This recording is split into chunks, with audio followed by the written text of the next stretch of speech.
Yes, people! Welcome back to GNA TV and Chelsea Fan TV. I hope you guys are well, wherever it is that you may be around the world. We are here to discuss the Chelsea show. Everything Chelsea. Like I said to you guys, once a week we go through the utmost update information in and around Chelsea Football Club. So today we'll talk about Leao and the links to Leao, and they're sort of growing. The growing links from Leao. We're going to talk about the injury that Broja got against Aston Villa. We're going to go through all of the midfield options that Chelsea are being supposedly linked to as well. Striker options as well. We're going to be talking about all the striker options as well that Chelsea have been linked to as well.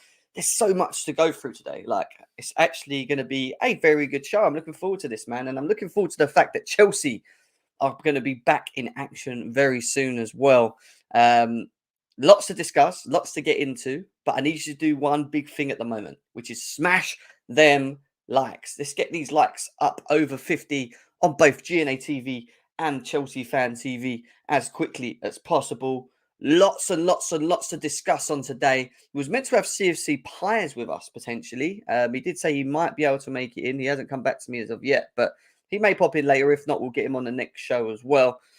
But there's still so much to talk about. So please hit the like, subscribe if you're new to Chelsea Fan TV and GNA TV, and let's cue that intro.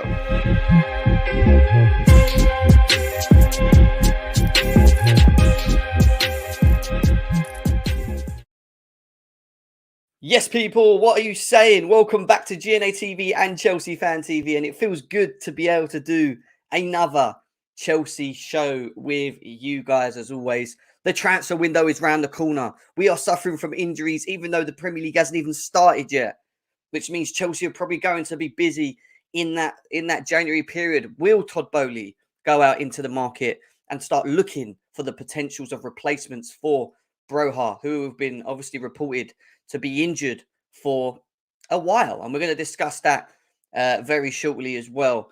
Midfield options, Rafael Leao, and the ever-growing increase in talks around him and the potential move to Chelsea. Will Todd Boehly sanction it? Will they be able to negotiate with AC Milan for a player of such high quality? We already know that Nkunku, from what we've been told, is pretty much there, done and safe to say there, but pretty much signed off in an instant as well. So Nkunku to Chelsea, as from what we understand, is done. But you know, we'll wait till we see him hold that kit. We've seen it happen in the past with other players still. I'm still confident that we've got this done. You know, people like Fabrizio Romano have been commenting quite heavily on Nkunku to Chelsea.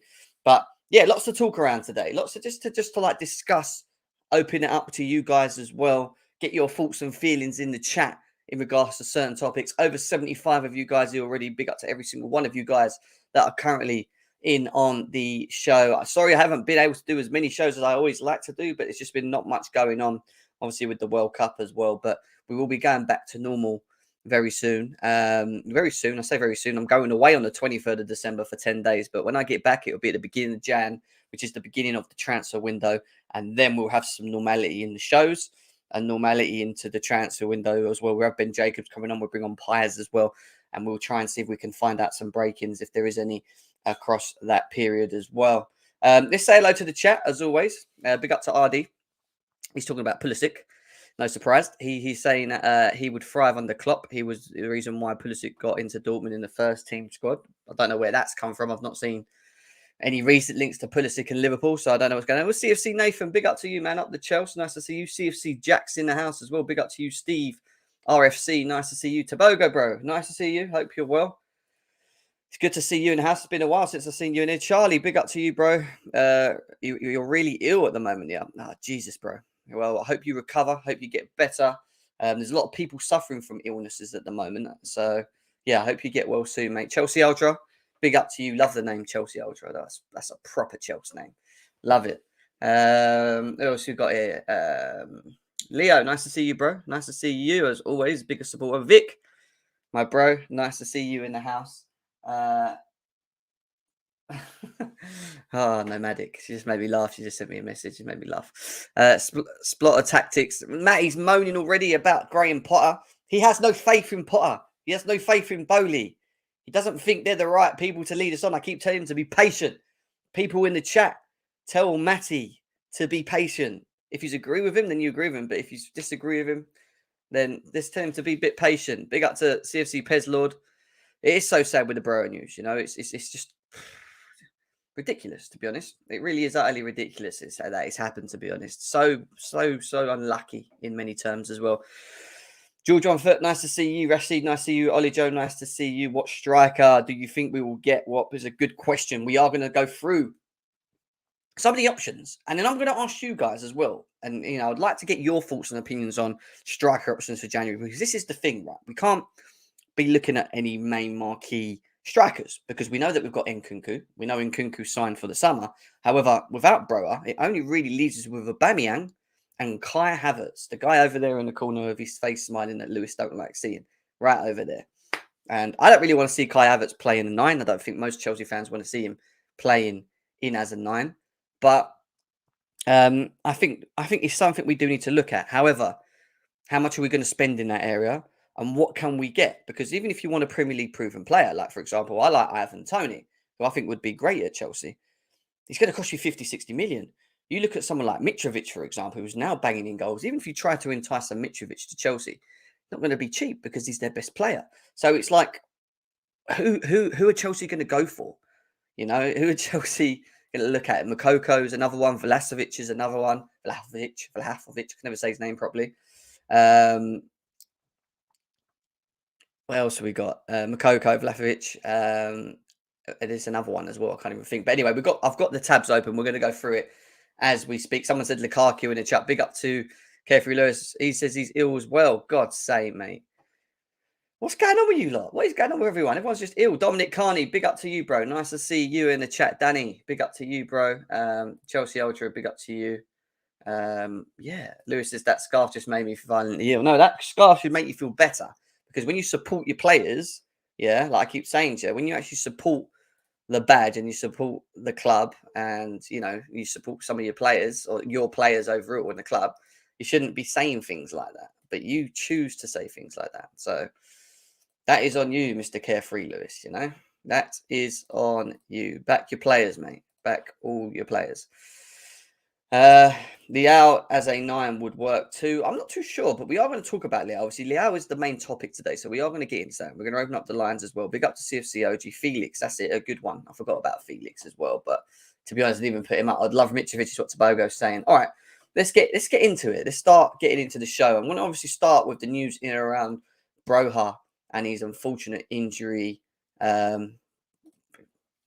ACL injury that he's picked up. Obviously, Fabrizio Romano's commented by saying, devastated to be an end in 2022 in this way for a man of Broja, confirmed surgery needed after an ACL injury. Sources are optimistic on his return at the beginning of 23-24 season for the striker. Recovery time expected to be 6 to 7 months. People ask, what was the actual injury? We know it's an ACL, a torn ACL, but I think there was if I'm right in saying, there's a comment here from... No, I thought it was Ben Jacobs. Yeah, he's ruptured his ACL, basically, from what I understand. He's ruptured his ACL and he's torn his ACL, which means 6, 7 months on the back of it. Obviously, that is a reasonable time frame. We have seen players recover quicker. Some players take longer. Again, this falls down to your own body, how quickly you can recover, etc., etc. But it's sad because you look at Amanda Broja at Chelsea, and this was his chance. You know, he wasn't playing every game, but he was getting minutes and he was on a... You know, he was being sort of switched and rotated and given moments. And I think, again, he would have, going into this next part of the season, been used heavily. We know that we can't play Aubameyang in every single game. We know that coming back into the next part of this Chelsea season, that it's going to be heavy in terms of matches played. Don't be surprised if in 8 days we play 3 games, easily equivalent, because we've still got Champions League football. We've still got, obviously, all the Premier League games that we haven't played to be made up for the Christmas period, which is usually crazy when you think about it. The Christmas period, which is usually a very busy period for football, has to be then forced into the months. And I don't know how I've not really looked into how they're going to do that and when it will end and whatever, but they're going to have to pack out the months left going up to May, potentially June, to get all these games played. Now, what you don't want is a squad that's tired, a squad that you can't rotate. Chelsea have numbers. We argue about the quality. Don't get me wrong. The quality is equally an issue because of what we're trying to do. But we do have numbers. However, a lot of players have been out. Reece James, Wesley Fofana, and then N'Golo Kante. We've lost Ben Chilwell again. So, to lose Broja on the top of that is a shame. At the same time, there has been some positives in terms of the return of Reece James, the return of Fofana. Chilwell and Kante are not as close, but, they're making their way back to fitness. But it causes us a problem, doesn't it? Because we know that we suffer from scoring goals up front. We suffer from actually having strikers, an out-and-out striker. I class Broja as an out-and-out striker at Chelsea. And to go into this next part, trying to challenge to get Champions League football has now made it a lot harder because we are now relying on the likes of people like Aubameyang to step up, and I don't really know if I want us to do that. So for me, it's a thing of yeah, we should be looking in the market and we should be trying to look to bring in someone, but who is the question? And we're going to talk about some of the options next, obviously. Real mental support. Yeah, Lewis. Yeah, tell him. I don't know. Big up to Surfs anyway. He says, I don't think Bro will ever make it at Chelsea now because of his ACL. He's going to lose his pace. We don't know that yet. Don't get me wrong. An ACL is a serious injury and it does hold people back, and it's a mental thing. We've seen it with some of the other young players that have had serious injuries. Ruben Loftus-Cheek, Callum Hudson-Odoi.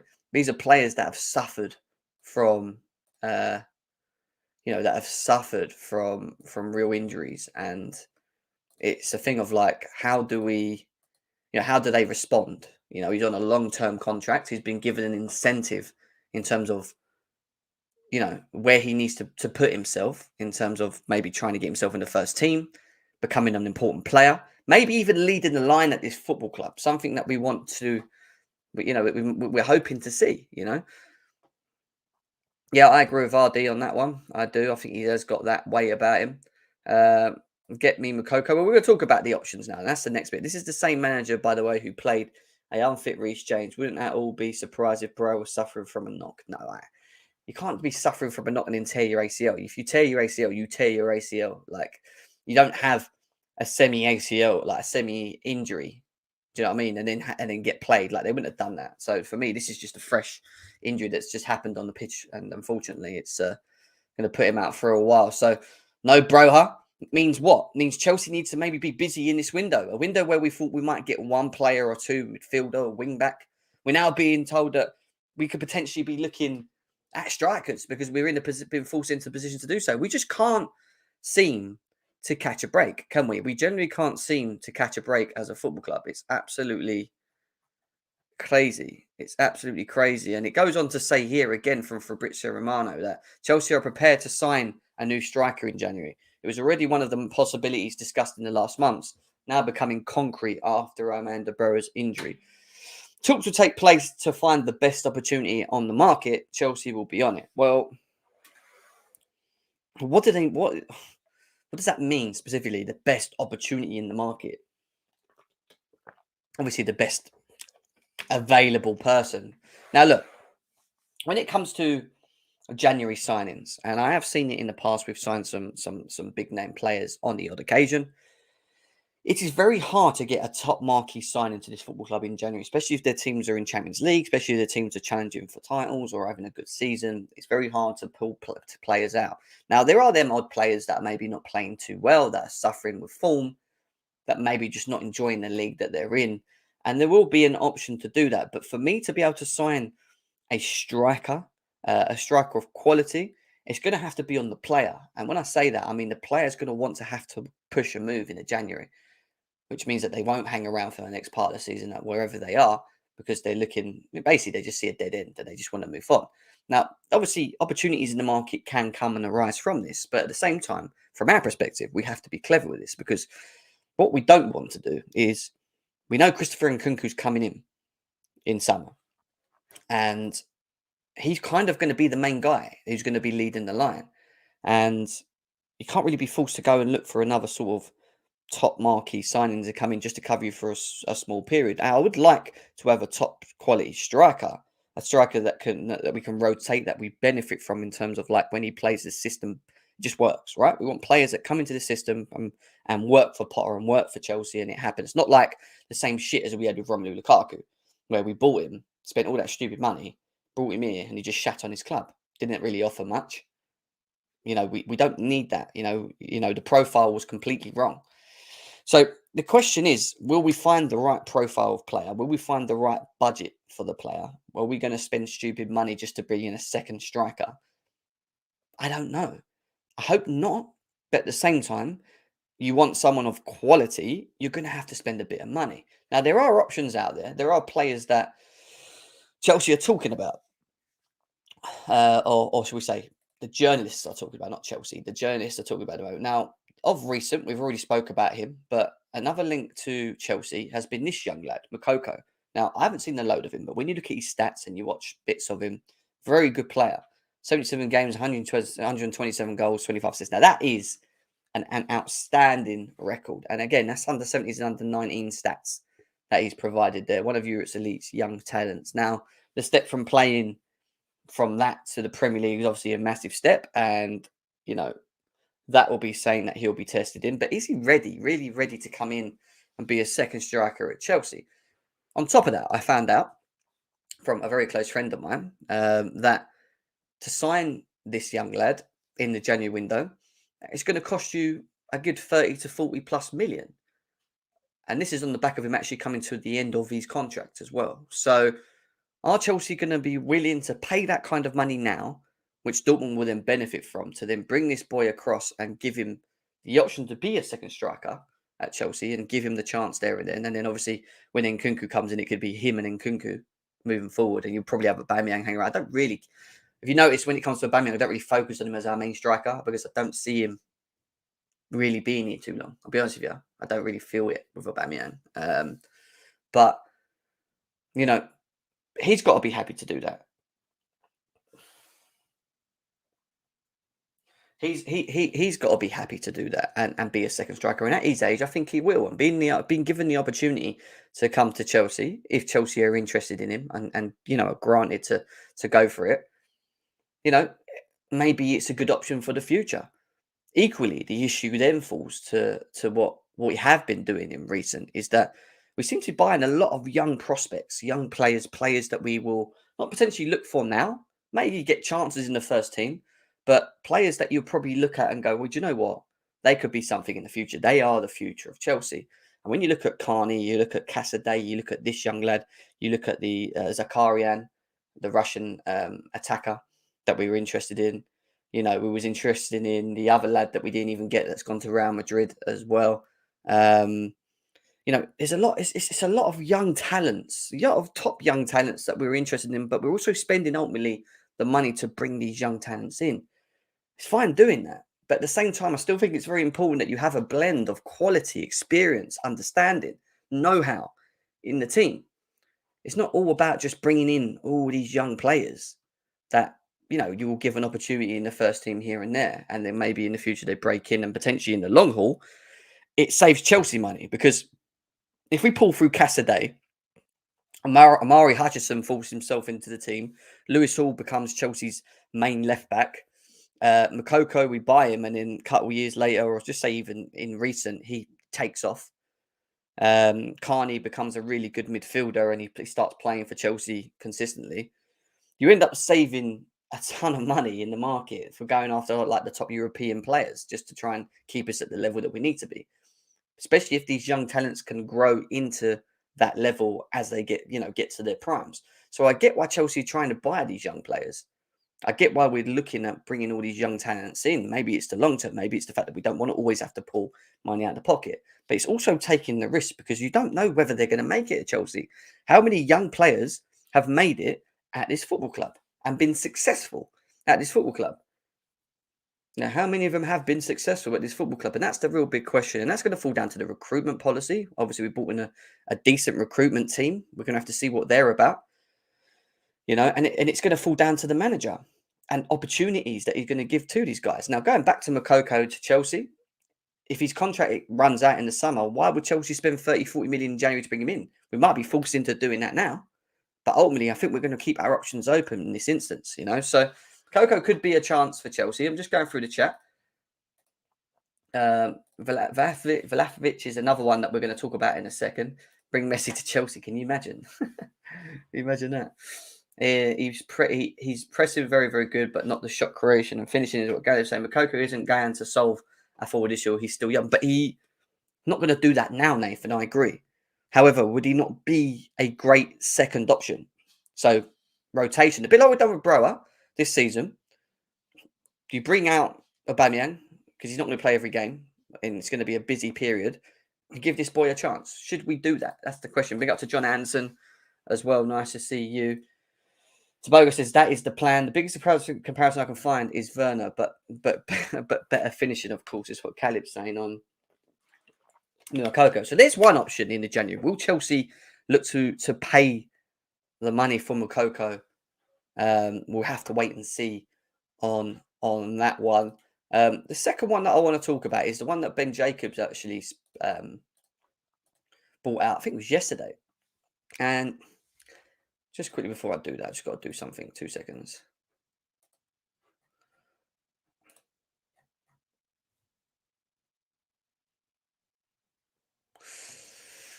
Okay, thank you, Dominic Carney. Okay, cool. Well, that's even more interesting, which will lead me into my comments on him, which will come in next.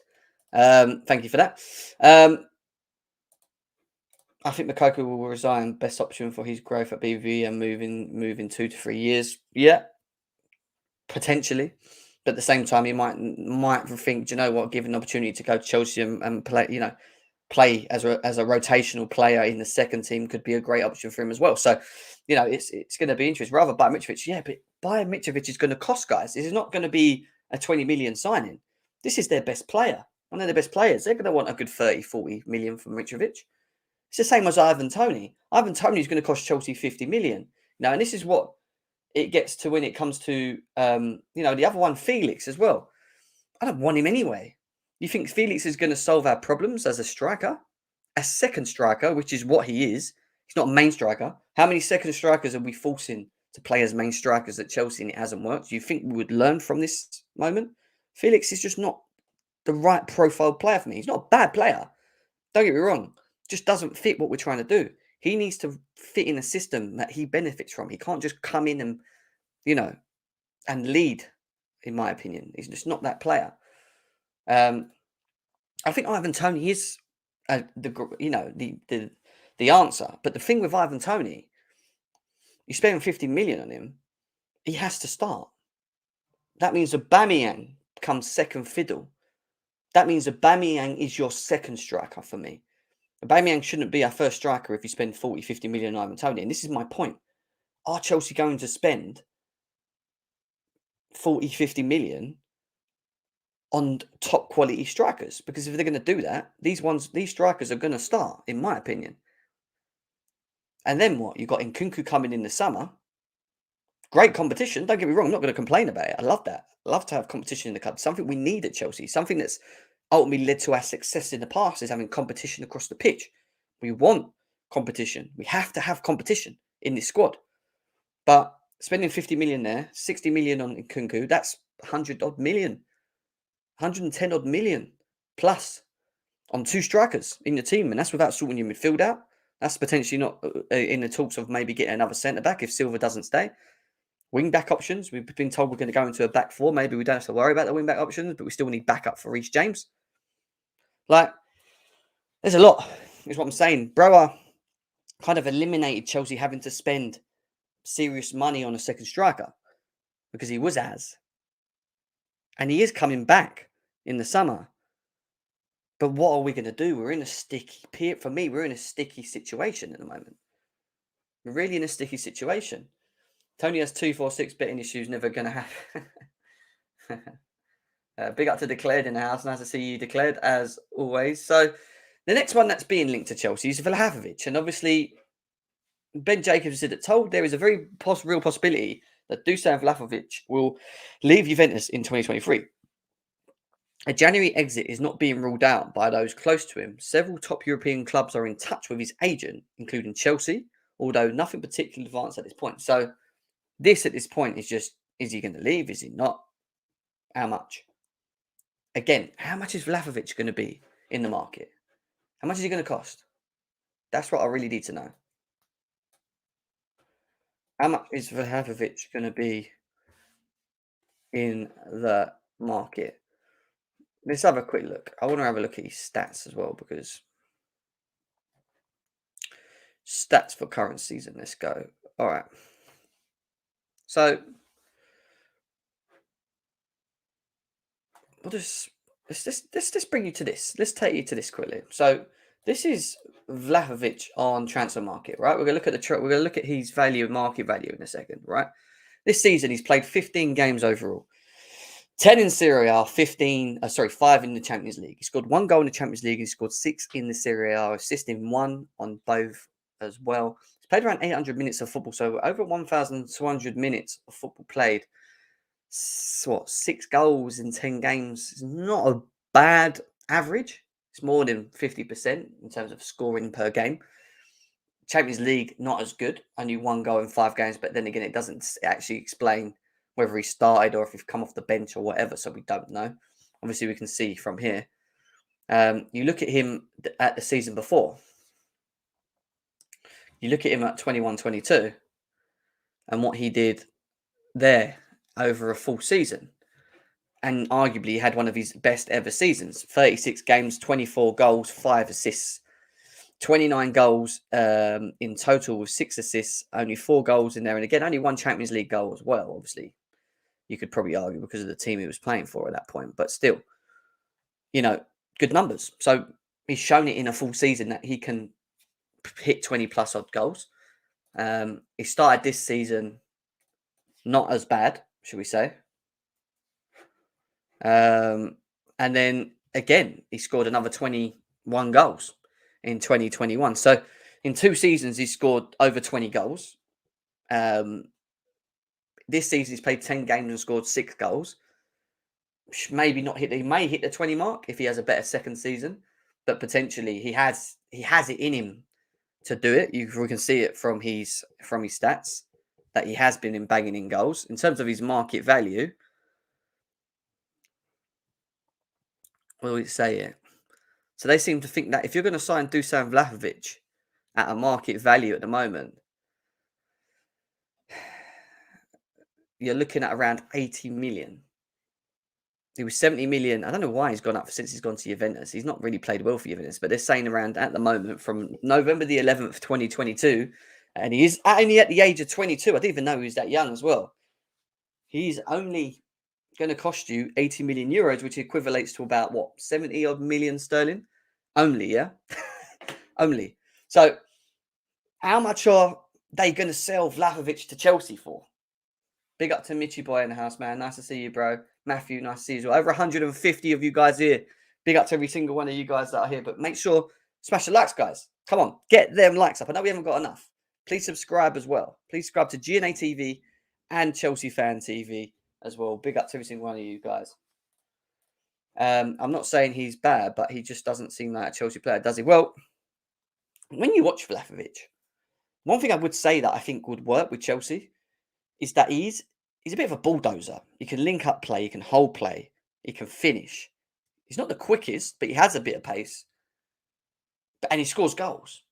So the last 2 seasons, he's banged goals. My biggest issue with Vlahovic to Chelsea is this: 80 million. Because if that is what he's going for in the January window, I don't want to see us spending more for Vlahovic than what we did on Nkunku when we got Nkunku for 70 million euros. Minus. So my problem with Vlahovic is not specifically the player. My problem is his price tag.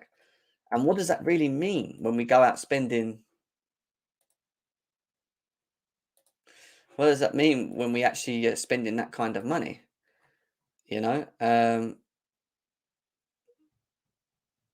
Interesting stuff. Well, that goes on to it. So, and funny enough, Dominic sent me something again, big up to him, which has just come out recent as well, which we'll go to now. Basically says from the Secret Scout, which has just come out a couple minutes ago, that Dusan Vlahovic is Chelsea do still hold an interest in him. We exclusively reported our interest in him before he moved to Juventus, and the new owners still have him on the shortlist. So again, ignoring Leao for a second because we're going to get to Leao next. Vlahovic to Chelsea is an interest to Chelsea. He can be an interest and he can be on the shortlist. But ultimately, the commitment to signing Nkunku for 70 million euros tells me that he should probably be your main striker. Now, some people say, well, we can play Nkunku off the right, off the left, play him as a 10, buy an out-and-out striker, this, that, and the other. But this think logically right now. We've got Nkunku, 70 million euros. Vlahovic is going to cost us 70 to 80 million, unless we can get a loan on him. Potentially, we maybe get a short-term loan till the end of the season. Who knows? Juventus may be happy to do that. I don't think they will because they want him there. You then want Leao, which is going to cost you 70, 80, 90, 100 plus million, depending on what Chelsea can negotiate if we're going to go in for that one. And that's without outgoings, letting players go. And that's without sorting the midfield. That's without sorting the wing-backs. That's without sorting the defence. Whatever the hell we're going to do in the summer, that's a lot of money to put forward in your forward line. Now, I'm not saying that we don't need it, because we do. I think we do need a Leao. And in Nkunku, I still think we need. A second striker, we still definitely need. But Broja will be back in the summer. We don't know how good he's going to be when he comes back, but he will be there. So what did Chelsea do now in January? 80 million for Vlahovic is well too much, guys. I was waiting for this one. The guy scores a hat-trick for Portugal, and all of a sudden, we're going to sign him. We should sign him. Big up to RD. Big up to Undertaker CFC, man. I haven't seen you in a while, bro. Big up to you. Nice to see you back here as well. Over 160 of you guys here combined. But I know ultimately we ain't got enough likes, because I'm going to look at the likes now. Chelsea Fan TV, we've only got 46 likes and there's over 100 people here. Come on, guys. Smash that like. Let's get this over 50 and then close the gap to 100 on that one.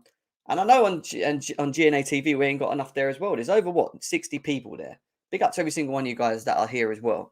But 30 likes? Come on, guys. If every single one of you smashed a like now, that will take me to 50 likes on that channel. Please do that. Please get this over 50 likes. It helps me. It helps the channel. Supports the channel. Big up to Starboy, says Juve have no choice but to get rid of him, some players. So we hope that's probably partly true. But what are they going to let him go for? Because they're not going to cut themselves. They spent 80 million signing Vlahovic to Juventus. They're not going to say, here, I'll have him for 30, 40, half price. I don't see that. They're going to want to try and hold out for something close to 70 or 80 million for the guy, I feel. And that's a problem. And that's why Chelsea shouldn't be looking at Vlahovic for the price tag specifically. Issue, not the player. The price tag's an issue for me on this one, but we will see. We will see.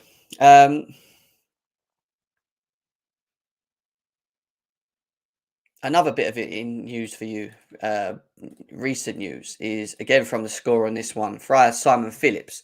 Chelsea have decided to sign a new striker in January. So they have decided, supposedly, is what we're being told, likely to try and stick to the ethos of bringing in young players. What did I talk about earlier when I said to you guys about we're buying all these young players? We said it's like we're doing it for a reason. We want them to force themselves in, give them incentives on their contracts, long-term contracts, try and get them to force themselves into this team. Ultimately, it's still a big risk, because how do we know that they're Chelsea caliber? How do we know that they're Premier League caliber? It's a risk to take and spend money on these young players. Ultimately, it could pay off. The rewards could be good. The recruitment team, Todd Bowley, have to get this right. If it doesn't work, they will just sell them on. But the value of the player may not be as great. Don't get me wrong. However, having young players is not the issue. I don't mind having young players. Cool. Get all these young top talents that are going to hopefully grow and become a team and then all play together in a Chelsea first team. That's what we want to see for once in our Chelsea lives. But ultimately, you still need to have marquee sign. You have like top experienced players in there, top marquee signings in there, top experienced players in there. Experience and youth has to be balanced to bring the best out of our squad. Too much youth leaves lack of inexperience, which means that we'll probably suffer for a couple of seasons, in my opinion. And too much experience could fall deemly down to age.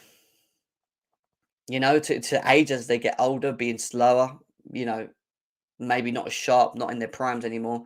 Like, you got to have a bit of both. You might have a bit more youth and have a little bit less experience, but you've got the experience there. And that's where we have to kind of still get it right, because in certain positions, we can't just have youth.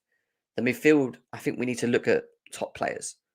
Top players. I'm talking about top European players. And we're going to talk about the midfielders shortly after we spoke about Rafael Leao.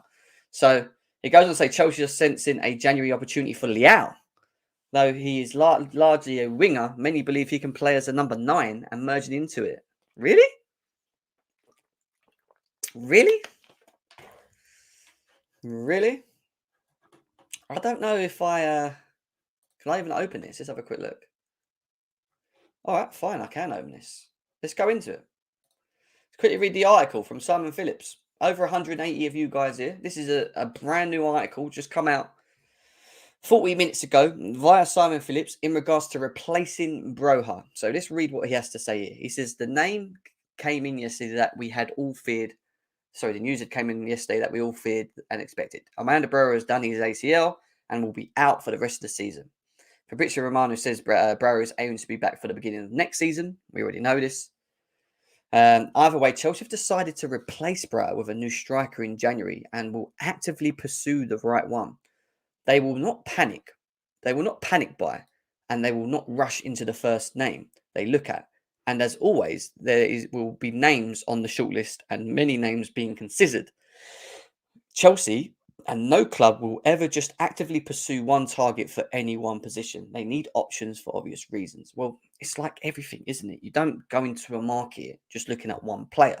You know, you go into a market to have the options to look at buying A, B, C, and D. What you do then is you sit with your manager. They're probably going to use data analytics, which is what we've been told Bowley and co like doing, or trying to do at Chelsea.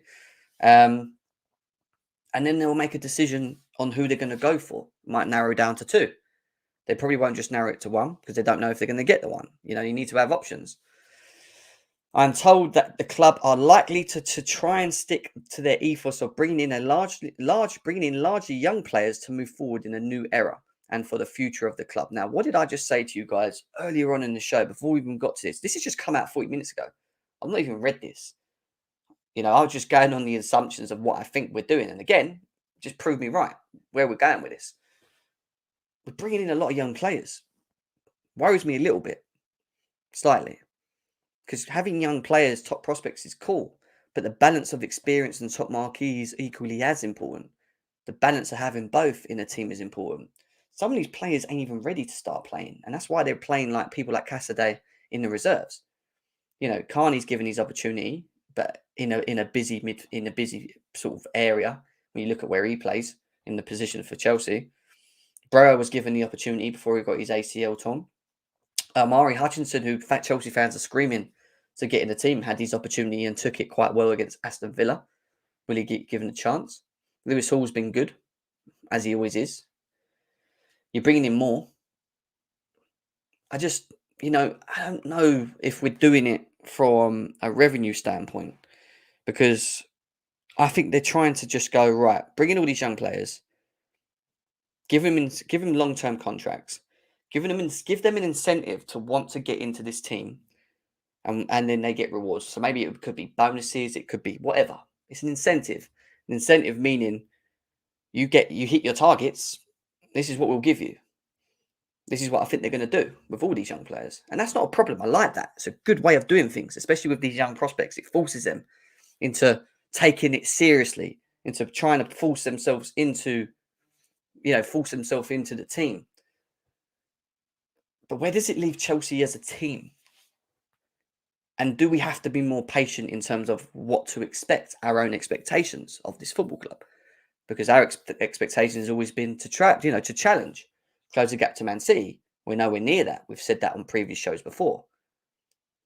But bringing in all these young players is not going to close the gap to Man City, in my opinion. It's going to need time. And one of the issues that we have at this football fan base, this current football club on Twitter, the fans, not all fans, but current issues that we see on social media with Chelsea fans, is that we don't have patience. We want things now. We're still stuck in this Roman mindset. And if this is what they're looking to do in the long run, fine. But we're going to have to change this, the mindset, the way we look at this football club. And maybe it means that we suffer a little bit for long-term gain. But there has to be a long-term gain, and it has to be progression. Because if there isn't, we have problems. We will generally have problems. So I wouldn't be surprised to see a young player come in So I wouldn't be surprised to see a young player come in to replace Broja. So he's saying he feels that from what Chelsea are trying to do, they're going to look at young players again to come in and play as a second striker or a second fiddle. Who, let's remember, is still also young. We are not looking to replace experience here. Who, let's remember, is also still young. Talking about Broja, we are not looking to replace experience, is what he's saying. There will be a host of names being looked at, with some already being on the shortlist and are being immediately considered. Chelsea decided that they will search for a new striker as soon as Broja got injured.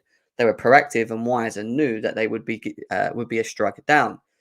They immediately spoke with Graham Potter about this, who agreed that they need to go and hunt for a new striker. So Graham Potter has agreed for Chelsea to go and get this done. Go and find me a striker. But equally, it's who are we going to look at? And when you talk about young talent, like what Simon Phillips is saying there, bringing in young prospects, Mukoko probably fits the bill perfectly.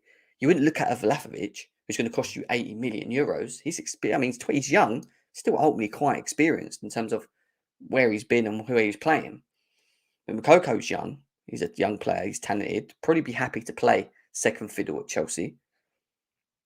And then it's who else out there? If there is anyone else out there that we should be looking at. But reading that article, guys, I'll be honest with you, that article tells me that we're probably going to be looking at the long term wrong. I don't think that they're completely thinking about the now, about close the gap to Man City quickly now. I think they're going to invest money and they're going to try and bring in what they want to bring in now. They're going to set the foundations, and then maybe time will be given to grow that squad, to bring and progress that squad. And that's Potter's going to be Potter's, obviously, management to bring these players to a level which may take a season or two or more. Who fucking knows, to be honest, to then be able to challenge. Maybe I'm wrong, and I hope I am. I hope I am wrong on what I'm saying, because if we do it a lot quicker and these young players come in and they smash it and they bang and they take their chances, yeah, we only benefit from it as a football club. And that ultimately means that we narrow the gap between the top and we become more successful and we start winning trophies more consistently again, because that's what we want. But when they say Chelsea are looking to bring in young players for the new era, you only got to look at what they've done already and what they've been trying to do and the links to what they've already brought in. It ultimately tells me that they are going for the youth. Don't get me wrong, they're still going to probably look for a Declan Rice and some other experience, and we're going to need that, especially in the midfield. But ultimately, they're going to try and build a young squad up and progress them through. And that's going to be the interesting thing here. Zaha is what we need, is what Jonathan's saying here. Zaha, look, I've already said what I said about Zaha. I think he'd be a great option for Chelsea. People might not like it, but at least he's Premier League proven. He comes in, he's got the ability to dribble, take people on, create. I think he's a short-term game. You bring in Nkunku, you force Aubameyang out. We don't need Aubameyang in the summer, in my opinion. Get rid of him. Bro will be back. You have Nkunku, and you have Zaha. And then on top of that, you might then bring in a Leao, and you've still got Mason Mount and whoever you still keep. Ziyech may be gone. Pulisic might not be. He might still be here. Havertz might be gone. Who fucking knows? But it's going to be interesting. The last few years of Roman weren't good. Given our resources, we have won 2 league cups, 2 out of 10 league titles, and have only challenged for 1 more over 10 years. That's not really good enough. You're right. You're right. So these expectations that a lot of us fans haven't been there for a while. Yes, Galib, we're going to get to midfielders next, mate. That is the next thing we're going to do. And then I'm going to open up the lines and we're going to get you guys in. We're going to talk about it. We are going to talk about it. Chelsea would step up to bid for a new striker. TalkSport are just bringing out the same thing. Yeah, I haven't got anything from you, Galib. If you've sent me a message, mate.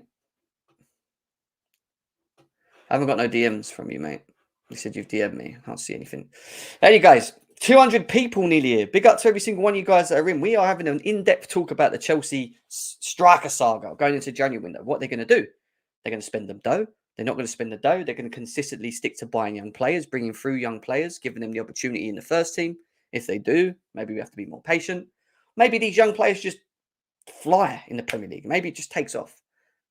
Who knows? Who knows? But we will see at a later stage what's going to happen with that. Now, let's quickly jump on to Rafael Leao, because Rafael Leao is a player that Chelsea are heavily linked with at the moment, right? Now, it's been building up. And we're going to fly through these very quickly because we've got to get into the midfield as well before we open up the lines. Chelsea will push for Rafael Leao in January if they sense an opportunity, which they are at the moment. Leao, from what we understand, hasn't agreed to extend his contract with AC Milan, which is leaving AC Milan in a very vulnerable position. Now, they want to try and charge 120, 130 million euros for Rafael Leao. If he doesn't sign the extension, he ultimately ends up coming to the end of his contract, which means what? Think about it.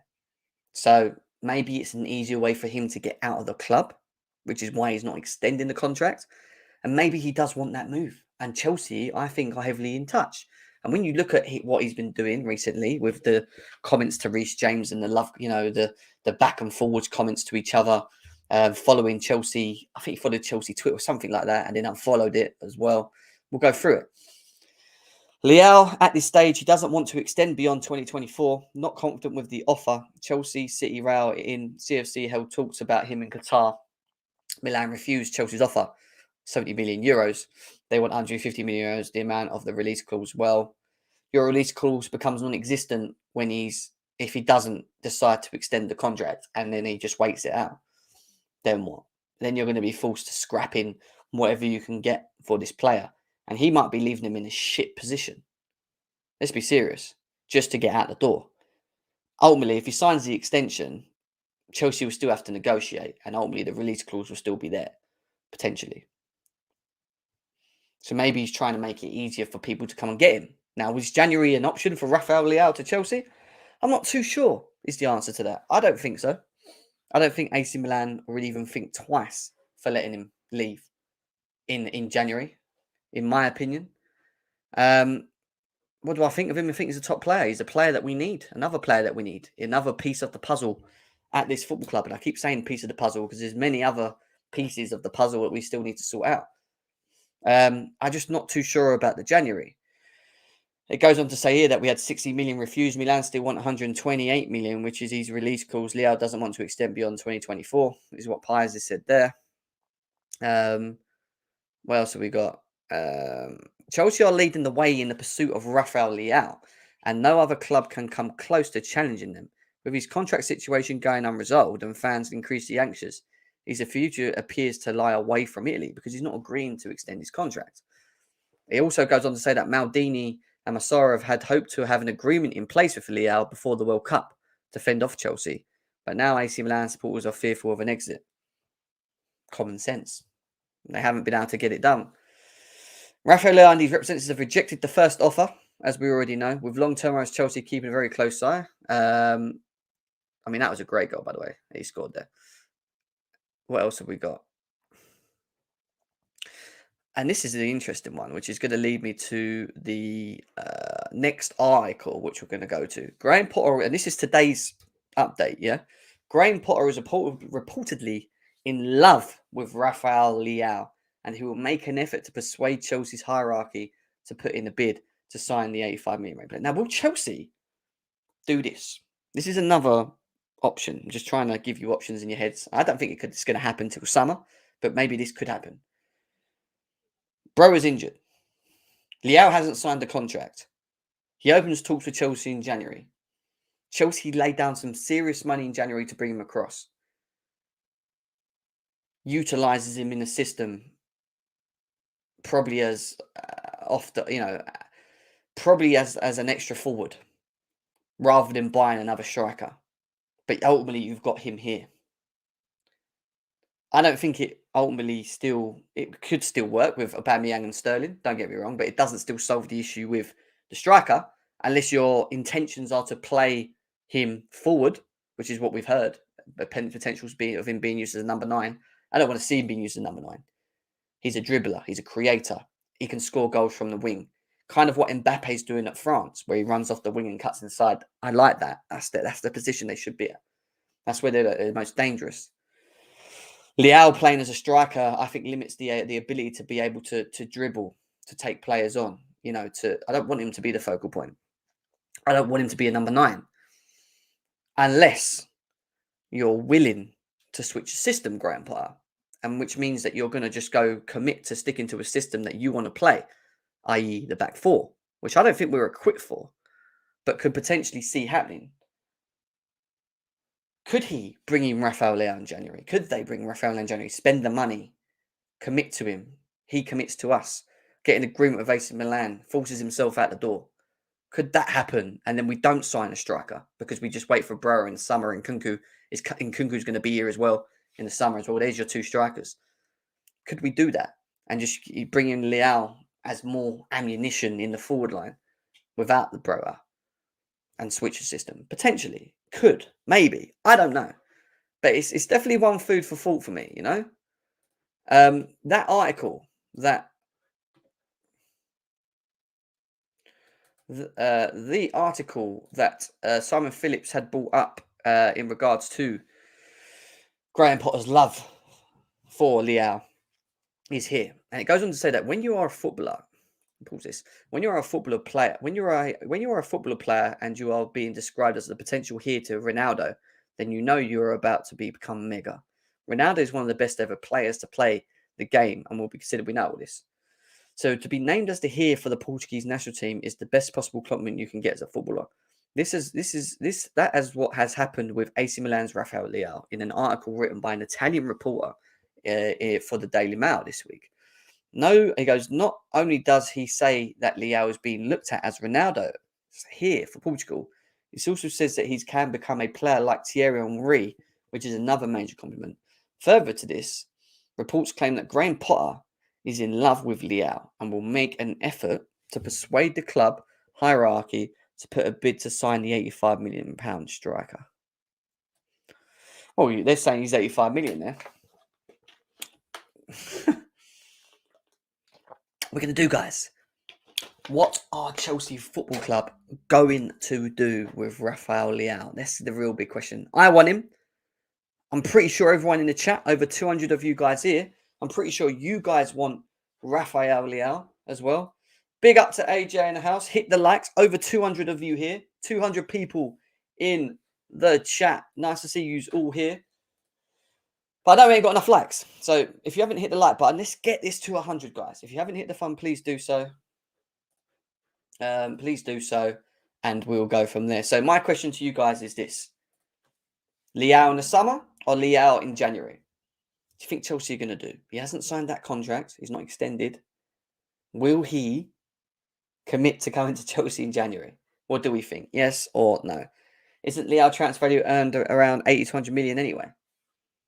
Supposedly, actually a little bit more in terms of them wanting the release clause. But if he forces himself out, maybe he becomes an option. So there you go. I've read 2 articles for you in the back to back on Simon Phillips in regards to Rafael Leao. The fact that Chelsea Football Club are looking for a striker in January. What are they going to do? Simon Phillips seems to think in his article that it will be, again, the same rift of what we have been seeing for a while. Young players being brought through into a new era moving forward, which means, do we have to give them time? Do we have to give Chelsea Football Club the time to grow these players?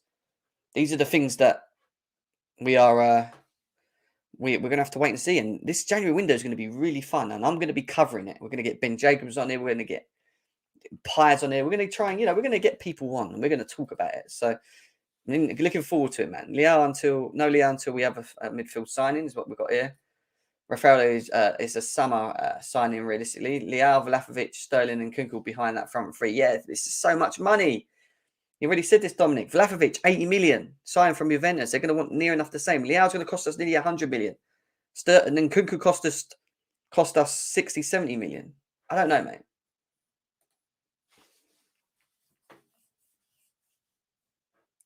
Who are you talking about here? Who are you talking about here, bro? Anyway, let's move away because I want to talk about the midfield quickly. Then I'm going to open up the lines. I'm going to get you guys involved. Forwards, midfielders, and we're on to midfielders next. And I want to go through the options that Chelsea have to target in the summer window, not potentially the January. But we'll say January and summer, and we'll debate whether we think, or if it could or couldn't potentially happen. And we're going to start with the obvious one, right? This guy. Now, is it going to happen? Declan Rice to Chelsea. A lot of Chelsea fans seem confident. A lot of journalists seem confident that this will happen. Ultimately, he had a good World Cup. He's a player that probably we would benefit massively from in terms of the position he plays. I think he can play as a lone DM. I also think he can play in a pivot or a six if we decide to play a 4-2-3-1. And I also think he can actually play a bit further forward because he's that progressive, Declan Rice. Great option. It's going to cost 70 million. West Ham are willing to listen to offers for him in the summer. This one will be a summer signing if Chelsea are going to do it. Apparently, he's at the top of Chelsea's list. So be it, from what we've been told at the moment. We have to wait and see maybe in January if we get any hints of any midfielders that we could potentially be linked to as well. I can't do that, Galib. I haven't got Instagram on my screen. It's only on my phone, mate. I can't have a look at it, unfortunately. Just bring up what you've got there and just put it in the chat if you can, copy and paste. And I'll take a look for you. Next is Declan Rice. Yes, please. Could Declan Rice could also move into a centre-back role, is what Lee's saying. He's versatile. He's versatile. It's going to cost you 70 million. You can play in the 6. You can play in the DM. He allows you to switch to a 4 system more comfortably. He gives us the tool to play the 4 system. But they want at least 70 million from him. What if West Ham get relegated? Do we get him cheaper? Yeah, but they're not getting relegated. And then also, ultimately, and this is what I want to talk about, Nick, because as much as we need that DM that everyone keeps saying, we need the DM that's going to break the play down. I get that. We also need more in the midfield. We need someone that's going to be that creative spark. Someone that can create from the deep line. Declan Rice is progressive and he can make them passes, so he can still do it. But ultimately, still not enough. I think Kovacic, we can do it. The only thing with me with Kovacic is I do think he's still inconsistent in the final third with his last pass. Don't think he is an out-and-out creator. I think he's a very good progressor and an all-round good player.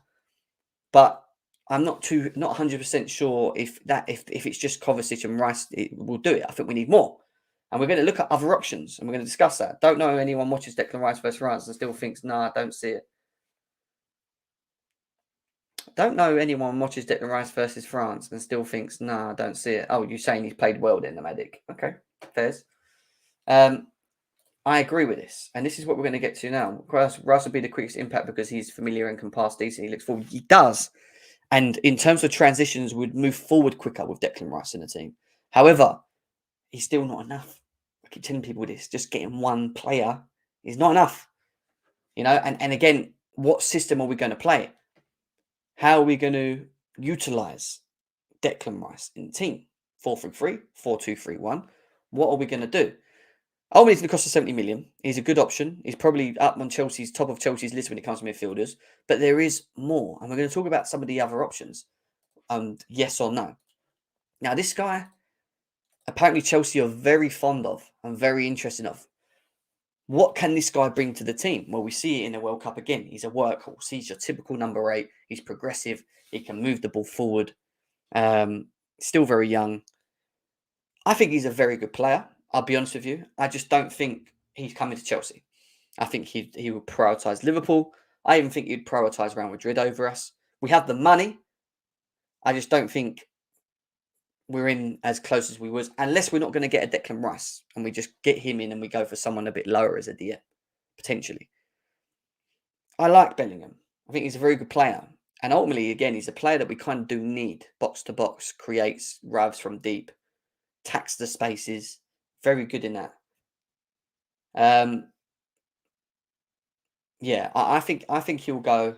I think he'll go Liverpool. This is the thing. I think he will definitely go Liverpool. Bellingham and Rice's partnership for Chelsea, sheesh, but I think Bellingham will go. I agree. And that's why we brought it up. Anyway, now, Jed, move on. We ain't getting Bellingham. I agree. No, rather promote Cassidy than Jude Bellingham, is what Tobago's saying. I don't want Jude for 130 million. Again, another big thing. Price tag. I don't see Chelsea signing Jude Bellingham for the price tag that he is, they're calling for. However, Todd Bowley and Egbali are out there, and are supposedly from reports are very interested in the signs in the likes of someone like Bellingham. However, I don't think it's both ways when it comes to Jude Bellingham. Now, who else could we potentially be linked to, or should we be looking at? Well, here's another one. Edson Alvarez. Now, I'm going to be honest with you guys. He's going to cost us probably, 40 mil? Potentially. He could happen in January. He wants Chelsea, this guy. He does. Ultimately, I still don't think he's that good. I think he gives us that break of play and this, that, and the other. I'm still conscious on his overall work engine. I think he's good at breaking up play, making passes, slowing the game down, which is what we want. We want someone that can control from the middle, right? I just don't know whether he's the one, Edson Alvarez, for Chelsea. I'm not 100% sure, or if I'm too sold on it. Everyone keeps talking about Benacer as well. Yeah, look, I'll bring him up. Let's bring him up as well. People keep saying about him. Let's bring him up as well.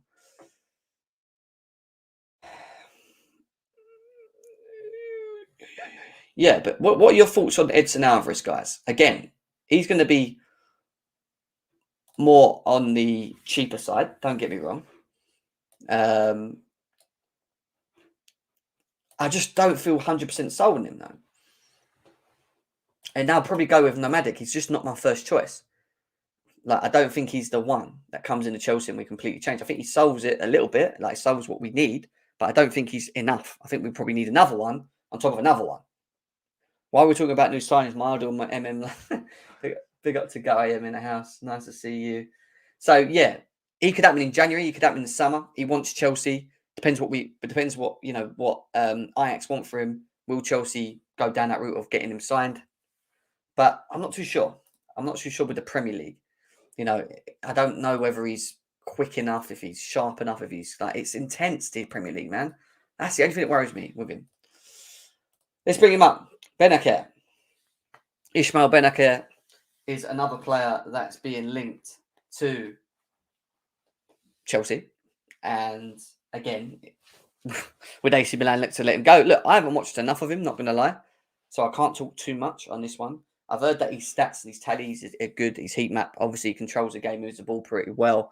Not watched enough of him to fully understand, again, what we can get from him. Ruben Neves, obviously, is another good shout. Yeah, the risk is low. It is. But it's, again, how much is it going to cost? That's another thing. I think Paulinho stays at Fulham, even though I think he's a good option. I think we should have gone for him. Achraf wants him. He says this is his guy. Another one. Again, what is his market value? What would Benacer cost? Let's have a look. Ismail Benacer transfer market. Let's have a look. So I'll tell you now. The transfer market value for him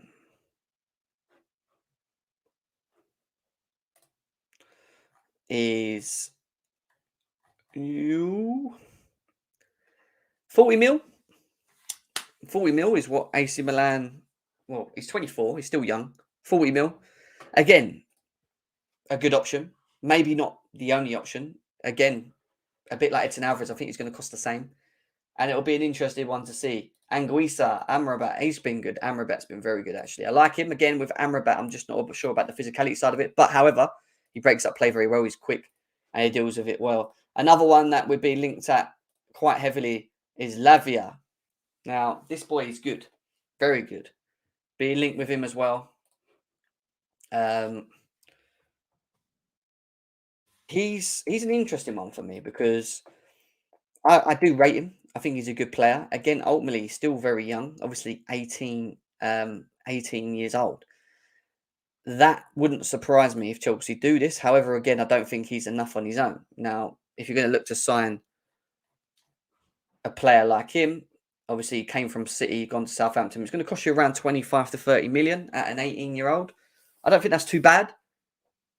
It brings you depth, brings you quality. And I think him as an option in the Chelsea team to grow, again, the era, like Simon Phillips said earlier, the new era of what Chelsea are trying to do in bringing all these young players through and pushing them, kicking them on with these incentives and their contracts. Maybe he's a good option at a later stage.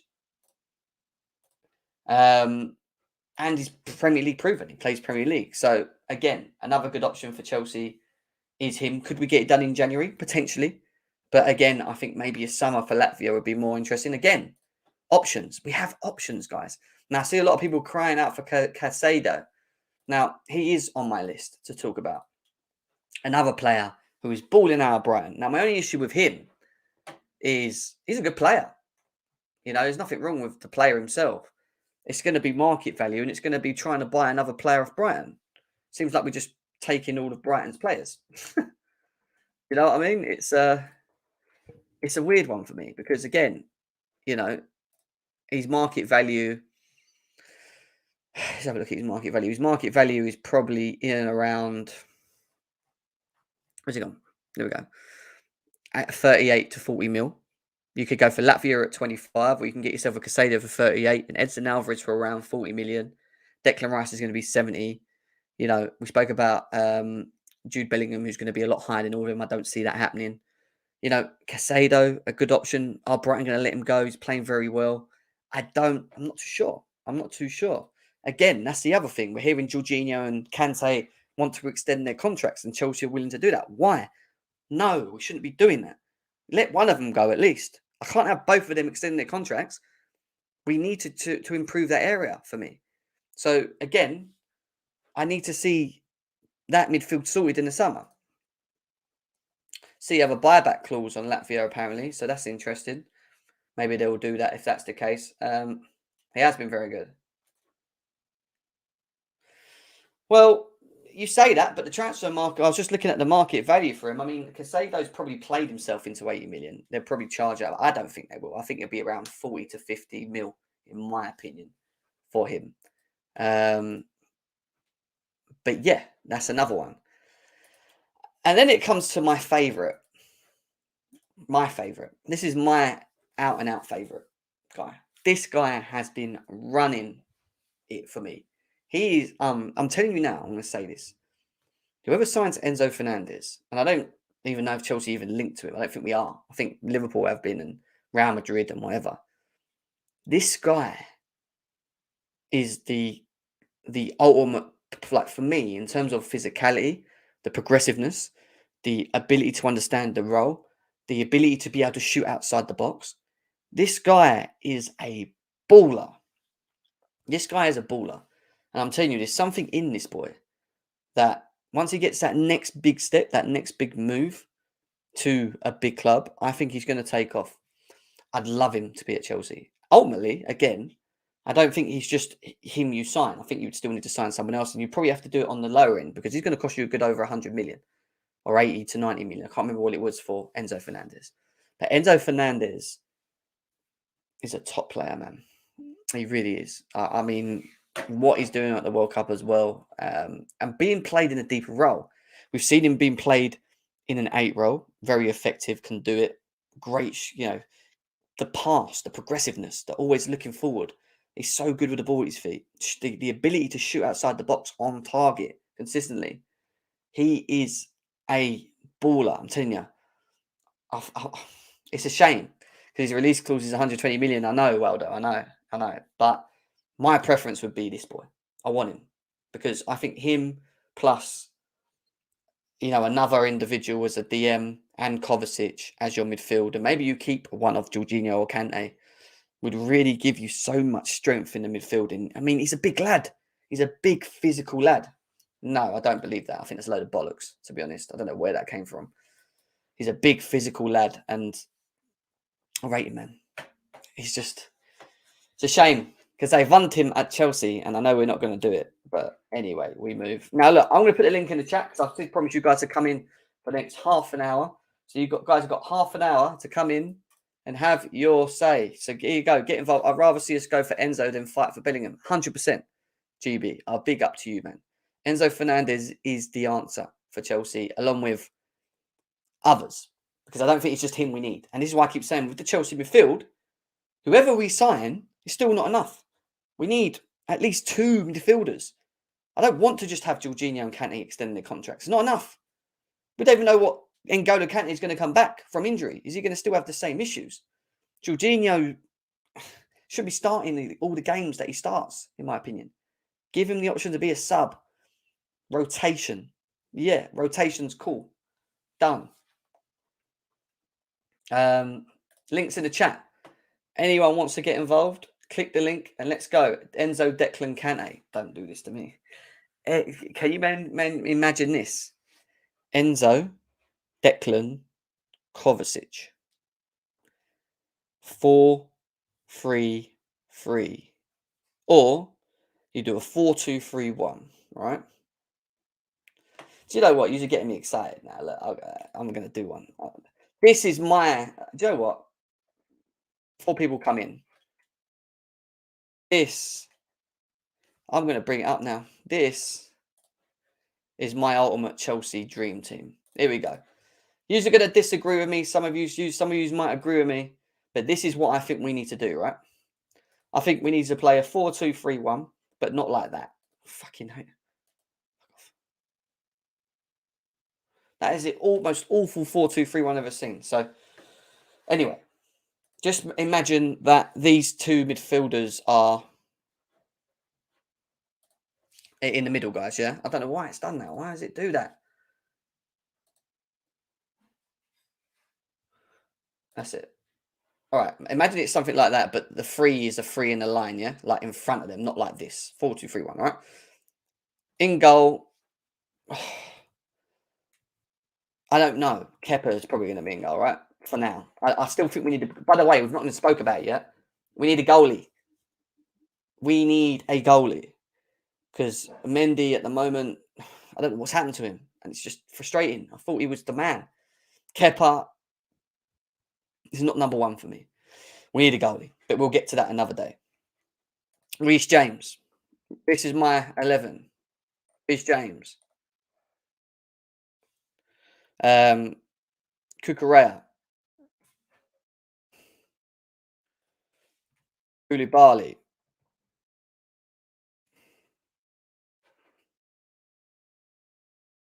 Fana. Now, people would say, why haven't you got Thiago Silva in there? I'm just going on the basis that Thiago Silva is no more at Chelsea, all right? I'm going on the basis that he's not here.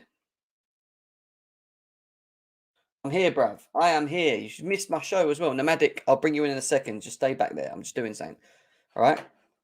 This is what I would do with Chelsea. Give Jem the keys. Trust me. I will make us successful. But I wouldn't have Kepa in goal. I would have someone else. I'd buy someone. But we can talk about another day. Kovacic. Do you know what? We can do this, actually. Enzo Fernandez. Declan Rice. Sorry, Kovacic. Right? Do that. And then I would have... You ready for this, right? Leao. Sterling. And Kunku.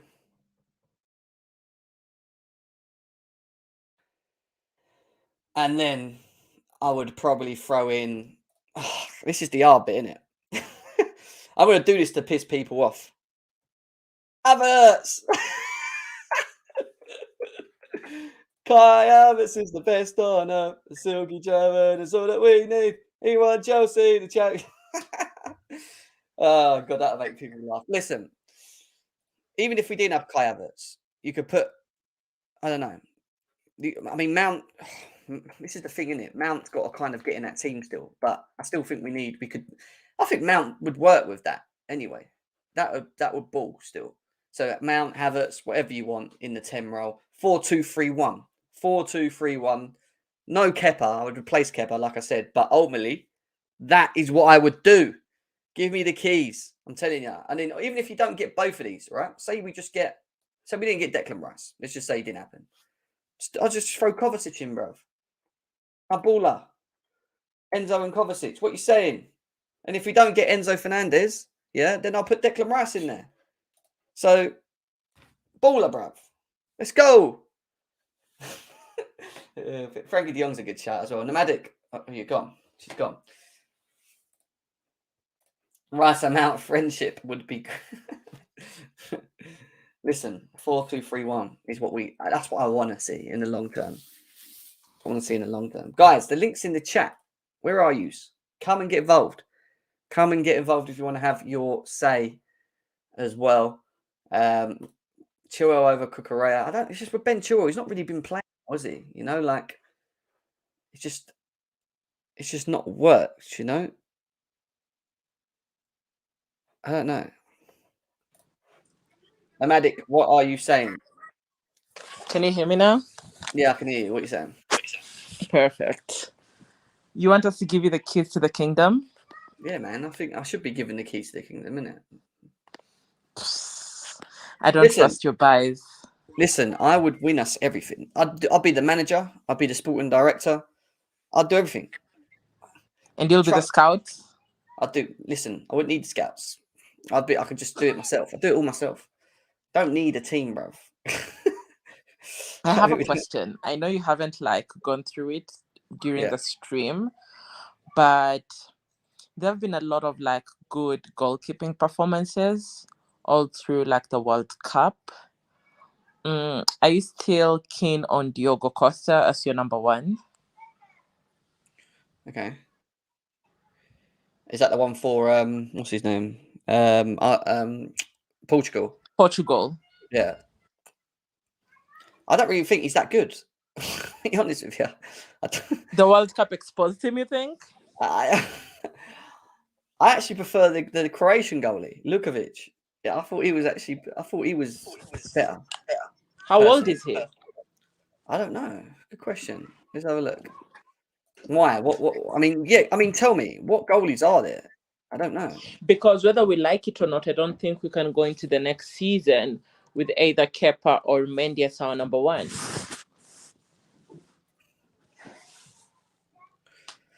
Nah, JP, bruv. I'm sorry. I can't have this. I disagree. He's a baller, bruv. He's physical. He's progressive. He breaks up play. He has the vision to play past difference, and he shoots outside the box. He's got ultimate shooting outside the box, and he's smashing it, mate. And he's playing in a DM role, which is not even his preferred position. I'd actually play him a little bit further forward, and he's still doing the job. He's a baller. He's a baller, Enzo Fernandez, bruv.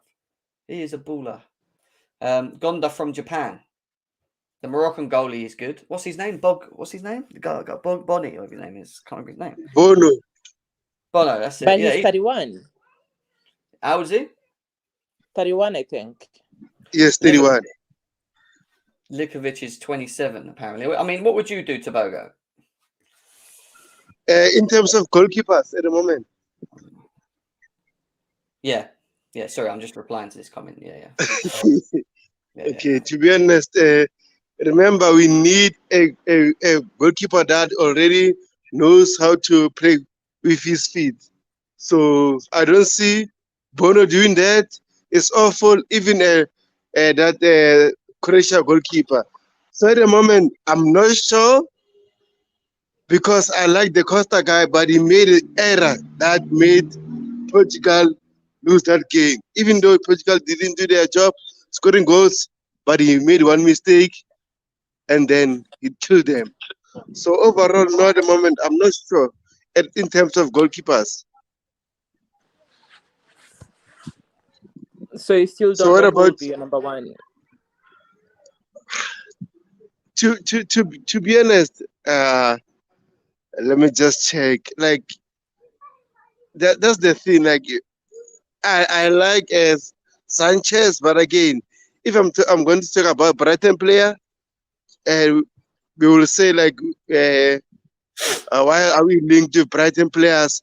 Why are we buying a Brighton stuff and stuff? So at the moment, I see him as a potential, and I want a Premier League goalkeeper, to be honest, because I'm tired of getting foreign league goalkeepers and I'm flopping.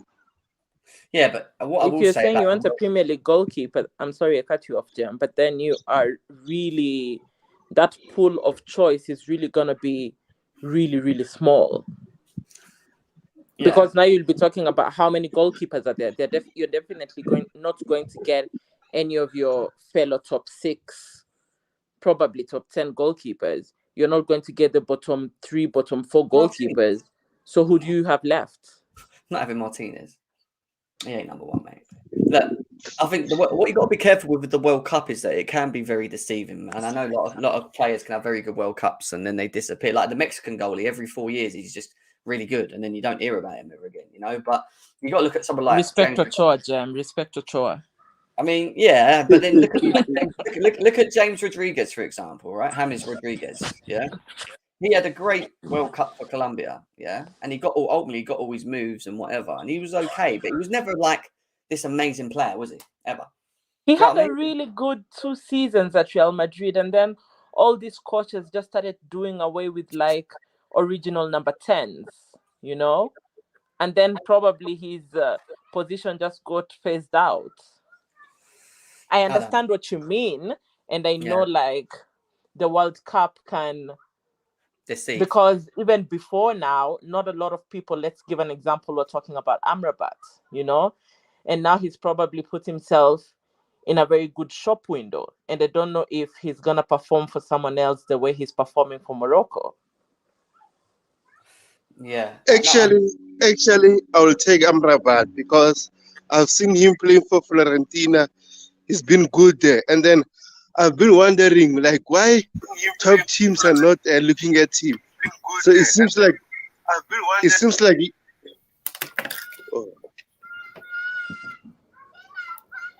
Am I good now?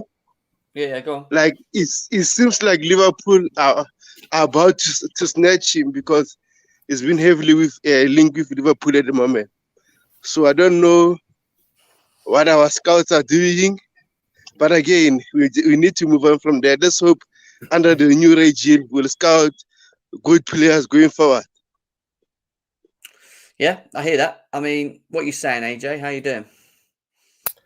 Oh, what's up? What's up, John? What's up, guys? No, it was a good stream, man. You broke it down. I like the players that you like too, you know, so I'm glad that you put that out there. Yeah, it's hard. I mean, who do you feel like would be the better options? Obviously, I wrote through some of the articles. I don't know if you saw it. I said about today's one from Simon Phillips where he was talking about the hierarchy, Bowley and Egbali looking to potentially bring in young prospects, still younger players, rather than spending. I'm not saying not spending the money, but they want to spend money on the youngers for the new era.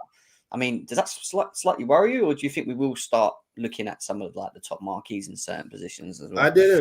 I didn't read the article. So are they saying they want to do that like now this summer? They're talking about the striker. So you know, obviously Broja's got the injury. They're talking about the potential of bringing in a young striker rather than spending, like people saying Vlahovic, for example, right? But this guy cost 80 million. Do you know what I mean? Like it's like we have to be a little bit more logical with it. Do you know what I mean? Like now, I think first of all, we're in 8th place. I just want to put that out there.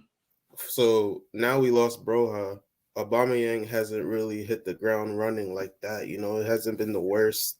He's been better than Lukaku, kind of, but Lukaku still scored some goals in that first half. So it's like we're not really getting much from Aubameyang. So I think in January, we kind of have to take the striker position serious. Like if we want to do something in the league, you know, I think I don't like anything less than top 4, but I think minimum we should try to do is top 6, you know, and I think if we just go in with Aubameyang, if he gets hurt now, you know, we've seen Kai as a main 9. Like I don't know, man. I think we have to take it a little more serious than just looking towards the future. No, I highly disagree. I'm sorry. I believe it's one of the. I get what you mean, and for the last couple of seasons, like there is literally a season that J5 was our top scorer or something, literally with just penalties. So I get what you mean. But then even if we had a Haaland in this team, who's providing for Haaland, he can't feed off scraps. No, I'm not saying in place. I'm not like my main priority was always midfield, even from the summertime. Like I'd rather midfield. I'm a midfielder. Like I'd rather that, you know. So I focus on that. So I've been saying Declan Rice and all these guys as the main priority because that will help the team function better. You know, we would get more out of Aubameyang if the team functioned better. you know, but the team is not functioning properly. So now Aubameyang's feeding off of scraps. So now it looks like he ain't doing nothing. But it's really the way the game is flowing. It's not helping our striker. But I'm saying now that we've lost Broja, we're probably not going to see the best of Broja now till like 2024, probably. Shame, isn't it? It's just ridiculous. Exactly. So it's like we might as well take the striker position serious right now, you know, because is Aubameyang a long-term position? Do you want him to be there after the summer? Exactly. So it's like we have nothing to lose, you know, but to go hard for a striker and a midfielder. Those are the two. What about and a right side player? What about Rafael Leao, AJ? Do you see that happening? Even with the fact that he's not extended his contract with AC Milan, there's talks about maybe a January move for him. Do you think Leao could happen for Chelsea? Or do you think I think he's my first choice winger option. You know, I think I was thinking more in the summer just because AC Milan's a big team. You know, they won the title. Are they in Champions League still? I think they went through with us. You know. Yeah. So it's like, why would he leave? You know, if I'm a player, I'm like, I'm not leaving. He hasn't extended. You know? He hasn't extended, and that's but he still has a contract till summer, 2024, so he might as well finish out the season, and then he get an easier move. You know, he could probably have his choice in the summer. But for Chelsea, I would go for him this winter because we have nothing to lose. We might as well start planning for next season and get these players in. Let him play 10, 15 Premier League games. Let him play. He won't be able to play in the Champions League with us, you know. That's another reason why I'm saying I guess he'll just stay there till the summer. But he can also help us at the striker position. Like they're saying, they see him as a left-sided player, but maybe they could, you know, work with him. And that's a good thing, you know, because then when we actually get a striker, he could go back to his position. And now we're covered. So it's like, it makes sense to just start planning from now, you know? I just don't get this like whole thing of like, I get it. I understand it because obviously like, I keep going back to Enzo Fernandez, but like, he played in the Portuguese league and he dominated. Why is that a red flag? Like, you know, it doesn't mean every player that dominates in a league is not a good signing to make. You know, the players that have come from the Portuguese league and been successful in the Premier League. He's only played 13 games with Benfica. Let's wait to see if he... Listen, I just see something in it. Like, I'm not saying I just see something in this. I just feel this boy would get his next big move wherever he goes in the top team, and he's just going to thrive for me. I mean, what do you say, Rodrigo? What are you saying? Yeah, I think I agree with the lady on the panel. I don't think I can go as far as saying we don't need to bring in any strikers. I think our big issue now is creativity. The biggest issue we have is a midfielder and a right back. People are not talking enough about this right back situation. We haven't signed a midfielder since 2018. I think Kovacic is the last midfielder that we actually signed, and a right back. We don't have any cover for Reece James, and we know when James is down, we started putting weird people at right back. We putting Ashby, Loftus-Cheek in that position. We shouldn't have these people playing there. I think we go out in January, we get a midfielder. Preferably it would be a DM, and then actually we need two midfielders. We need a creative midfielder and a DM. I was crying for McAllister from Brighton. People laughing, he's a Brighton player, but I think he's a quality player. And knowing our manager, like he knows his game, maybe that could help him. Because I've got no. I'll be honest with you guys. I've got no confidence in Graham Potter right now. I think he's a bang average manager. So he needs so much help. So we need to get him to players that he's familiar with. So get him McAllister, get him. I'm really. I've got no confidence in the gaffer. I think he's out of his depth. I think Chelsea's too big for him. Why would you say that you don't think we need another striker? Like, I know, like, do you not feel with Broja out that, especially in a period where we're going to be playing a lot of games, Rodrigo, in that period? So, what we're saying? Like, look back at Broja. He didn't offer us anything, even when he was here. I thought we're in 8th place. Yeah, even when he played, he didn't offer us anything. So having him in the team or not in the team, I don't see any difference. I think maybe I just feel like. When he was playing, I didn't see what he was. He was just running around. He scored one goal, fair enough, but he wasn't doing anything. And Aubameyang is not doing anything either. I think we need the striker position. is almost like one that we need to have our head. We need to have a cool head. Do it in the summer. We shouldn't rush into it because, bro, we've got Nkunku coming anyway in the summer. So yeah, that's so I don't think we need a striker. I think Chelsea we like so obsessed with strikers and centre backs. We've got we always go for striker and centre backs. I think for once we need to calm down by getting 2 midfielders, one creative midfielder and one defensive one, and then from there you ain't doing that in January, Rodrigo. Yeah, we should do that in January and a right You're back. not doing that though. You're not doing that. That's not going to happen. I'm telling you now. Who would you like? Who would you like? Give me. Who do you think we can sign in the January window? So what I would like is Enzo for a deep line. Enzo getting him in January. We ain't getting him in January. We know. McAllister just extended his contract with Brighton. Yeah, we ain't getting McAllister. So who else are we getting in January? Alvarez is rubbish. I watch him. It's not as easy as is it. Like people don't realize it. That's why I like to ask people, give me names. I agree. We need midfielders. Like if we can get someone in, I know Edson Alvarez is committed to just coming Chelsea, and he's even said January. He said in January that Chelsea might revisit Edson Alvarez. I ain't fully sold on the guy, but I do think he will give us something, still. But but hard. If we're to get striker, I'll just probably go for Mitrovic from Fulham. He's going to cost you because again, he's having a good season and he's the best player. Yeah, and this is the thing. This is what I was trying to explain to everyone earlier on in the show. When I said to people, let's be realistic about January and strikers. And when we sat here and I said to you as well, I like Ivan Toney, but he's going to cost Chelsea 50 million. If Chelsea spend 50 million on Ivan Toney, he doesn't then become second striker. For me, he then becomes Jam, why are you so obsessed with Toney? There is no club in the world is touching Toney with him having betting issues of 270. I'm just giving you an example of someone. Oh, sorry. Okay. So what I'm trying to say is Mitrovic, Toney, any of these top quality players that are having good seasons for their clubs across Europe are going to cost us a bit of bucks. So then what do you do? And this is why when I read Simon Phillips's article earlier, it kind of made sense. He said that Chelsea are looking for a striker, but they're looking for a young striker.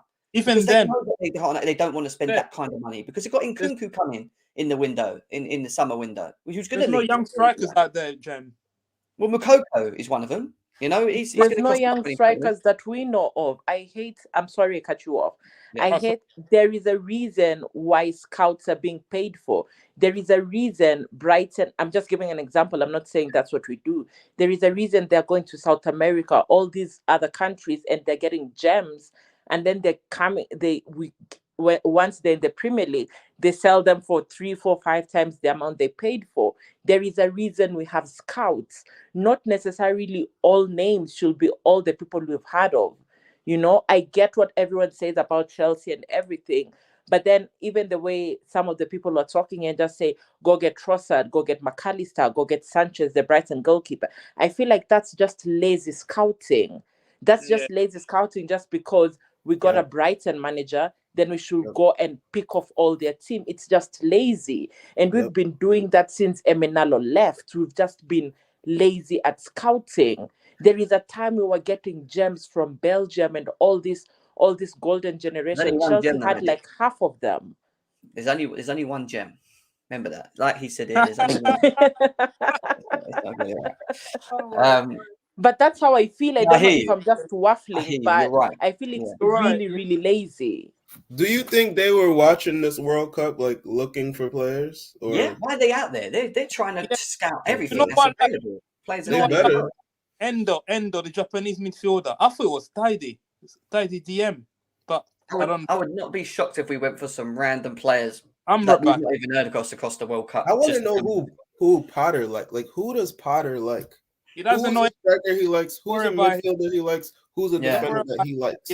What's his personality? Don't know nothing, bro. Don't know nothing. We don't know nothing. He's like he's a robot right now. That goes back to what I said again earlier, where it mentioned about Chelsea and the ball. They want not 1 or 2 options; they want a variety of options, and they tend to do that in equally every position when they're looking to look around. So they'll build up the prospects, and then they'll probably sit with Graham Potter and say, "Look, we've got 4 or 5 players who we're going to try for. Some of them we might not be able to get now, but others we might be able to go for. What do you think? Do you think they'll work? Do you think they'll fit your system? They'll do their data analytics that they supposedly said they're going to be doing at this football club on whether they'll fit what we're trying to do. And then the decision ultimately will be made. And that's where the pressure is going to come on the board specifically, because they're going to bring players in that may not be top marquees, that may be players that we half know or aware of. And then it's going to be down to them to then kick on. But Declared, what are you saying? Big helper, bro. What are you saying, my man? How you been? I'm kind of surprised you guys still talking about Chelsea, man. I was happy to just forget about Chelsea for a month, and now everyone's talking mad about transfers. I mean, why? I mean, if we've all, I mean, I heard this argument. If we all think that this is some kind of project, and we're building and the process and all that, why are we going hard on players in January? January is a desperate month. You know that you're going to overpay. You're going to offer them big wages. You're not going to get your first choice. You're probably going to get your 10th choice. Why are we going all out? Why do you guys want to go all out in January? Because I don't think it's going to happen. And I just want to see that this should, I mean, there's not much to salvage in this season. I think we should just see if Potter can work it out. Maybe if he can, and then go all out in preseason. I disagree with you.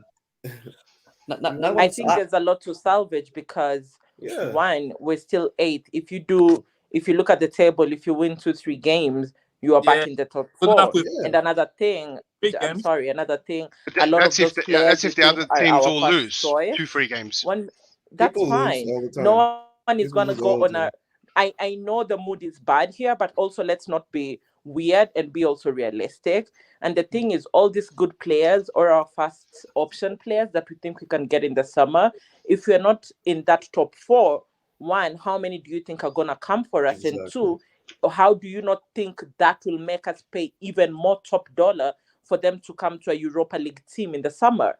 There's a lot to salvage. There is a reason you buy 1 or 2 players in the January window to help salvage the rest of the season. I got an answer we might for not think we're the best 4th squad in the country, but then that top 4 is gonna help us attract a lot of players come the summer.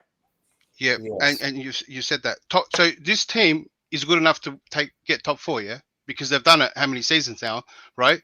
With the manager, right? This team is a top 4 team.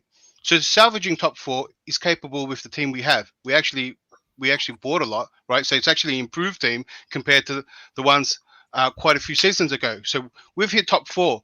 So if Potter can't get top 4 with this group of players, then maybe it shows something with the manager and not necessarily buy so many players just to get top 4. When I mean salvage, can we go far in the Champions League? Can we challenge for the title? If it's just top 4 and we can buy all these players and still not maybe make top 4, right? Because it's not everything. It takes a while. It takes a while to come in. These players won't hit the ground running. They're younger players. Have a good might as well get and they're not going to be first choice players. I'd rather wait for the end of the season, right? Get your first choice players. Have a good preseason and kick it off properly. January is a desperate month. If we can get Raphael, if we could get Leao in the January, you think that's not a first choice player? Leao ain't gonna help us, bro. Leao, you're gonna get Leao, and it might be a first choice player, but you're gonna pay so much. Listen, we don't know we're not gonna just assume. You're gonna pay the same in summer though. Doesn't matter when you get it. It's gonna cost. We're not gonna assume you get him in January. No, Jim. I mean, any team, you're gonna hinder AC Milan season. Any player you go for, if they're having a decent season, they don't want to lose that momentum, right? They're not going to give up players easily and for cheap. You're going to have to compensate them by a lot. It's always the case. This is normal. This is the norm. Isn't Ziyech linked with Milan? Like these things, there are possibilities. There's possibilities. We're not just going to sit on the stream and just rule out what the thing. These are possibilities that we need to discuss and that Chelsea needs to discuss. Of course, I'm not saying don't talk about it. What I'm saying is that I'd rather not go all out in January to salvage top 4, and if it's a financial fee. What is the meaning all out to you? Exactly. What does that? Sorry, what was the meaning of? I missed it. What is the meaning to you of all out? To you, I'm asking you because you keep saying all out, all out. What does that mean specifically to you? So probably all out is the amount of money we throw right? Yeah. And how many players? Do you know what I mean? Like so Leao's. If Leao, the difference is if Leao came from January or to end of the season, there could be a massive price difference in wage. You're going to have to overcompensate just because it's a January transfer. So he might be your first choice, but you're going to have to pay so much. And then if you're looking for a midfielder, and then I heard Rodriguez say about right back, and if we're going to go all out, it's the amount we're going to spend on how many players. If you saw what the season, yeah. Right, so I don't think the January window allows you to go all out, in my opinion. Because a lot of the times, the players that you do kind of want at your football club are either tired or are doing very well at their clubs in progressive, parts of the stages or wherever they are at their clubs. And at that point, football clubs are going to hold on to their best players. And a lot of the big players, you're right, they won't come. And I don't think Chelsea will go all out because they won't. For me, they're not going to be able to get their targets anyway. But my point being with Rafael Leao is that he hasn't extended his contract before he left the World Cup. He's kind of left the door open a little bit in the January window for Chelsea to now go and knock on the door and negotiate. Liking the social media, all of that stuff. Yeah, exactly. They all lead to something. I'm not saying we're going to get him in January. I still don't think it's possible, personally. I think he is a summer signing, in my opinion. However, we can't rule out that Chelsea may not entertain it or try and get a deal done. Now, like they did with Nkunku, in terms of getting it done for the summer, maybe they will react to doing the same thing. Is what I'm saying. So it could be that we do a lot of business in the January window, not for January window, but for the summer window. So you might see us doing quite a bit, but only just because we can negotiate. Does that make sense? That's the same thing. And I'll explain my point even further. Where I agree, and I was talking more of the talk that's been happening here and around. I don't think Chelsea would get many players, but at the same time, I think Bowley is unpredictable. I think he can go all out. I agree with if it was other circumstances. I think when it comes to Bowley, and I think trying to make the same impression he did at the start, he might actually throw a lot more money in this January season because, I mean, the Potter was probably his choice. He has to make this look good. So there are factors I can see it going all out, right? But when we talk about how can we fix the team to go forward. I don't think Leao on his own can, just transform the team and pick it up and go. So we need a number of players, yeah? We need a manager. I agree. Numbers. So if there's at least 3 players you guys want that's going to transform this team, and you've guys gone through the different players, and you go, oh, this guy will be great. And Jim, you just made your dream team before, and to make that happen, that could be all out, right? In the January window, if you wanted it now, right? And to transform this team, we need probably 3 good players, and you're talking about, I don't know, close to 200 mil, right? And that's all out for me. And then what we're going to get out of the season might not be worth it. And these players might not hit the ground running. They might need time, right? It's just, they're going to be on big wages. You have to overcompensate. I'd rather just see a fresh start at the end of the season, have a good pre-season.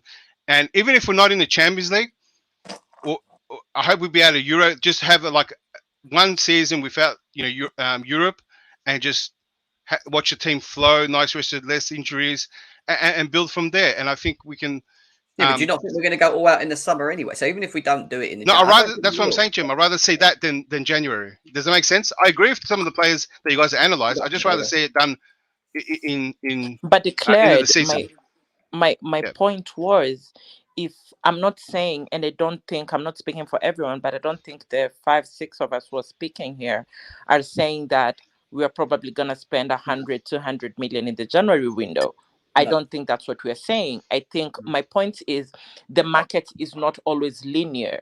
Things happen. I'm giving an example. No one thought that Juventus, the whole board was going to resign and there's going to be turmoil there. So now an opportunity has risen where a club can probably get Vlahovic, Probably now the Milan, we're just giving hypotheticals. Probably now the Milan board is thinking Leao is, what is this? Leao is not going to probably sign at the summer. He's going to have just one year left on it. It's a lot of ifs and buts. That's what we're trying to say. But 2, if you don't buy now when an opportunity arises in January, point being an opportunity arises and you miss out on top 4 in the summer, if you were going to overpay by 10 million in January, what do you think you're going to do? If this player was going to get 150 per week in salary, he was coming to a Champions League team. But now he can have a better negotiating point being, I'm coming to a Europa League team and you need me more. You need me to elevate and help your team. Let me the players might not want to touch if you don't have Champions League anyway. So but Jim, there's a little it's inaccurate, right? That statement is almost inaccurate. I've seen it being used a lot, right? If you're not, we are a Champions League team because of the amount of times we qualify, right? If one season we don't qualify, players don't look at that and go, oh, they're not in it. They know that if we miss out one time, we're in it the next. Capping. You're really no. How many players have we seen? How many players have we signed? They really like Chelsea at that point. Well, we've signed how many good players when we weren't in Champions League? Yeah, and how did we compensate? We compensated by paying more. We didn't. For their we still got those players. More in there. No, I'm saying, please listen. How did we compensate by getting them? We paid more for them, and then we paid more by competition. It's not by compensating. Please listen, let me finish. We paid more for their fee to get them, and we paid them higher wages, and that's why our thing was so bloated, because you're overcompensating for them coming to a Europa League team for that year. Okay, I'll go now. Yeah. Let me answer your question and let me finish on this one, right? You just said that the market's linear, not linear, and this and that. So are wages. Wages are affected by marketing, competition, age. There's so many factors. To just say that we overcompensated just on Champions League and you started players that won't come, right? And even if they do come, and we go by your theory, and if they overcompensate, that means they're still coming to a non-Champions League team for it, right? But the players don't look at it and go, oh, they're in Europa. They look at what the team is. If you're like Man United, where you haven't made Champions League for a long time, that is a Europa team. That's how they look at it. But if one season we're not in Champions League, right? They know that we're going to be in Champions League the next season, right? It's not even. It's like a track record, right? Yeah. So players don't judge from one season, and we don't overcompensate on money. But the wage compensation is factored by heaps of other factors, and the Champions League is very little, and that might only affect bonuses which are applied. So if you want to spend hundreds of millions just to make top 4, and the money we're going to get from TV rights from Champions League don't even come close. So I think there are little factors compared to other ones. There is one real other key thing that we're forgetting as well, and it's called competition for players. Because when you look at what happened with Christopher and Kunku and how quick we moved on that, you think if we would have left it to summer that he wouldn't have had Real Madrid, Man City, Liverpool, Man United all knocking on the door for that release clause? Of course they would have. Most clubs would. It opens up the door for competition, and a lot of the reasons why it's good to move for your main targets earlier, if a door opens slightly, is partly because of that, because it relieves the competition for players, and that's the other real big thing when it comes to signing footballers. It's great point, and that's what I was gonna say. I want to say something about the big elephant. Is the manager good enough? My problem. This manager is not good enough. I think it's not an elephant you've been talking about. Young players, forget about these big name players, Leao.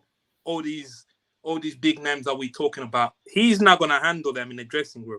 We need to get him a young team. We need to promote people from the academy, have a young team, forget about top 4. Just focus on building a team that will play in his image. If you get these players that are too big for him, he doesn't have that. Why you say that? Why do you say that? Like, give me some points, some real thoughts. Why do you think that? Sterling. He can never drop Sterling. On top of that, you bring in another big name. Bro, it's been 20 games. It's been 15 games. What are you talking about? AJ, you know why we can say that is because we haven't seen it before from him. I understand. How are you ever going to? But it's too final. Then you're talking about it. Do you know why I also squash that as well when people do say that? Because what is it that we're bringing off the bench to play anyway? What's exactly equally better from the bench? Exactly. Games, bro. We have no team right now. I know, Jim, but I still rate this team as a top 4 team. They are around there, not an 8 team. You can't moan about a manager playing players if the whole fucking team's inconsistent, and they all are. So there's no point of taking off Tom and a lot of change. And then you get the same shit, is it? It's the same thing. I agree, but I can't exclude Potter from that equation. He might be the factor of all that too. Listen, Graham Potter for me, he might be the factor that the rest of the wingers weren't playing well even before Potter came. He might be the factor that they were highly inconsistent even when we had one of the exactly. People forgot how bad it was getting under saying that has Potter made mistakes during his couple of months here? He has. But why are we pretending like if Sterling was out of form, then the rest of the wingers that are supposed to challenge him were supposed to take that opportunity and remove him out of the team? But if they're also not playing well, what did you all want Tuchel and Potter to do? But they're not playing. How can they had good games and then what? Guess what? Yeah, but it wasn't just them though. It's the whole team, Rodrigo. It wasn't just Sterling, was it? How bad was the whole team? Players, man. Yeah, don't get me wrong. Let me just say this, right? One second. Let me just really say this real quickly. I agree when it comes to Raheem Sterling because I've even said on Chelsea Fan TV and that he needs to play better. He needs to step up. He needs to do more in his own self. And I've watched him. I've been to games where I've watched him and he's been ineffective and it hasn't worked and he should have been subbed. Where I agree with you when it comes to Graham Potter in terms of this is that he seems to make late substitutions too late. So when things ain't working in the way that we started the game, he needs to recognise that it's not working or a player's just not at it today and then avert to the bench. Now, I don't really have much faith in our bench. I'll be honest with you. I think we have numbers, but I still don't think we have the quality. And I'm talking about the forward line. Christian Pulisic deserves more minutes, but equally he's inconsistent. Hakim Ziyech doesn't want to play for this football club. So, you know, Havertz has been inconsistent. It's deep. The problems run deep, man. It's not just problems. I agree, but this team should be playing a lot better, even with those factors than we are now, right? And I mean, I don't even know how Potter wants to play. I can't see a way of he's trying to play to say, you know what, he's missing this and this and that, but it'll come together. He keeps switching it up. He doesn't even know how he wants to play, and I think that's part of the issue because he doesn't even know. But maybe he was trying to find his best team. Have you all just? And I'm not trying to be how long has it been? But just a minute. One, since Potter came, has he had what the fan base thinks is our best 11 all fit? He hasn't. Maybe, just maybe, he's chopping and changing, which I really don't like. But he's chopping and changing, trying to find his best team. He hasn't found his best team yet. And then most of our starting 11 or 5 of them kept on falling down injured. So he has to think, I hate when wingers are used as wing backs. And I know he hasn't done all things correctly, but let us also stop capping and saying that it's blah, blah, blah. We have had injuries and it's not an excuse we have. And he's probably not been able to work with what the fan base thinks is the best starting 11 since he's been here. Maybe, just maybe, he's trying to find his best starting 11 from what he had. Do you know what I think? Do you know where I think he's gone wrong real quickly? I'll tell you where I think he's gone wrong, right? This is where he needs to change. In my opinion, he needs to just do this. And this is what I think he needs to do going into the next part of the season. Yeah. I think what he's been doing for the first part of the season, and rightly why he is being criticised to a degree, and I hear it to a degree, I think he's trying to get the best out of the players that he has, not actually specifically doing what he wants to do, right? Because I think he looks at these players and he probably knows that he can't really play to the system and the style that he actually wants to play consistently. So what he's doing is he's trying to find a way to just get the best. You know what Thomas Tuchel did when he came to Chelsea, and he just made a system work for a while, yeah? And it worked for a while, and then the inconsistency kicked in and it didn't, right? Because they just couldn't continue the level that was required.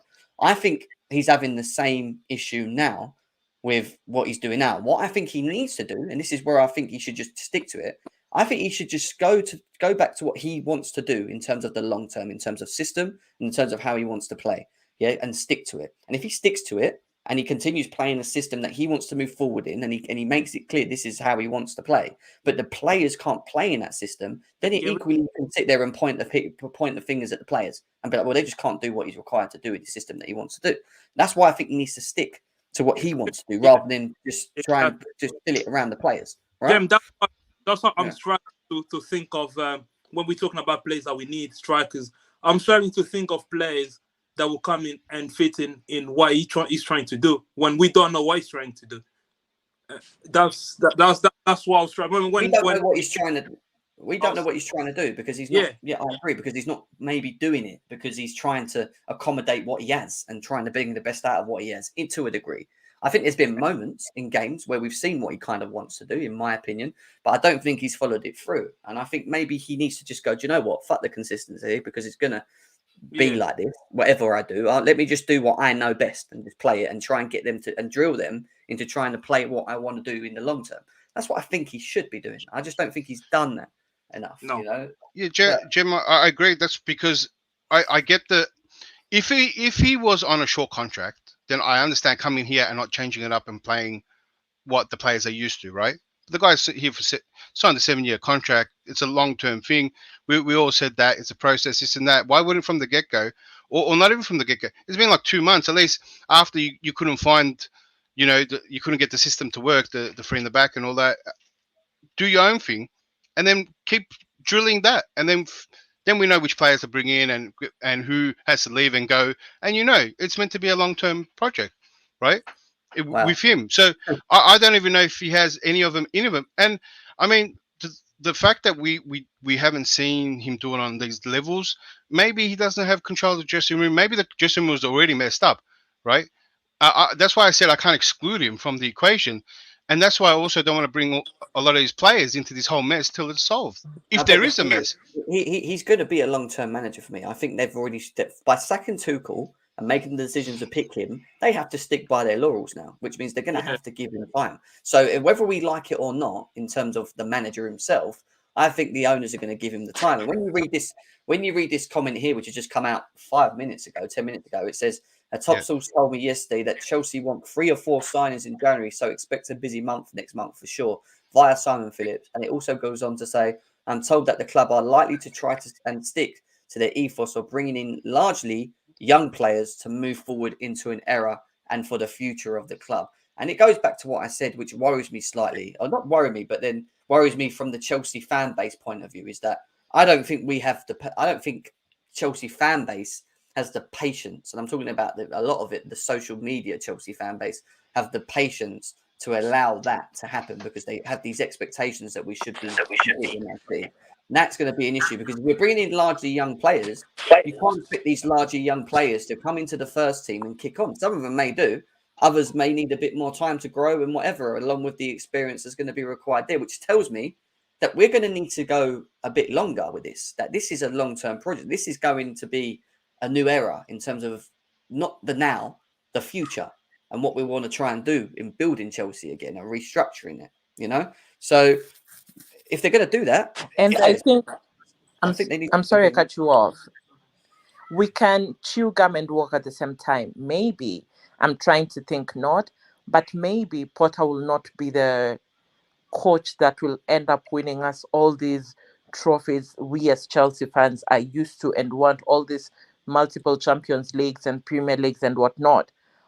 And maybe he will just be the person to do all the building and whatnot, and then the other person will get the final product. I don't want that to happen, but I'm just saying, not everything, not like 2 things can happen at the same time.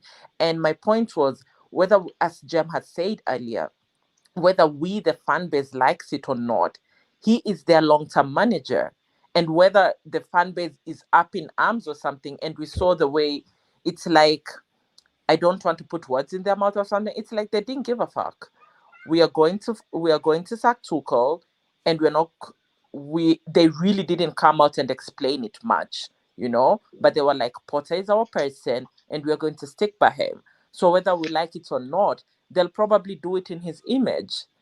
So maybe we shouldn't just be talking of why we don't think Potter is a good manager or something, but look at it from the point of, he's what we have right now, and let's go with that. So us taking all this time and speaking about, some of us don't think that he is a good manager enough for us, is not really relevant to them. I don't know if I'm waffling or making sense. But I agree with the first start, that he's there to build the team, and then if he doesn't do a good job, just like any other manager, another one comes in to win the trophies on the finished product. But Where there's a couple scenario. Potter is not untouchable, and like Jim brought up, our fan base aren't that patient. And we don't know much about Bowley, and I'm wondering how bad do things have to get, right? Because I'll tell you something, yeah. If there was no World Cup, it was looking pretty ugly, the way we were playing, and it didn't look like we're improving. And if there was more back-to-back games of the last ones, the way we finished, right, it was going to be pretty bad, right? And that can happen when the season starts again, right? And if we start the same way, all that same narrative at the end is going to come back fast. And I'm going to wonder how bad do things have to get, and how much can Bowley take? Because people are going to go after him, people are going to go after Potter, and if there's going to be a lot of noise. And I'm just wondering how much can Bowley take before he pulls that trigger and says maybe not, right? Because how low do we have to go, right, in the ladder for that narrative of he's here long term to say maybe not? Because I do agree about the long term thing, right? Just so you know. No, I'm saying they already said they're not going to sack him. So that's what I'm saying. He's not untouchable. You can't say he's untouchable. No, what I will say.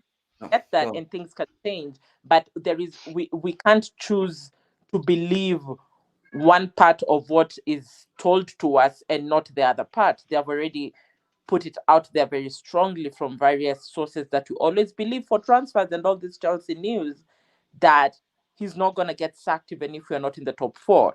And a lot of fans really think, and the Matlaws, the skin sellers, it's been out there for a while, that they're not going to sack him even if he doesn't get top 4. Sorry, I missed it. Who came out and said it?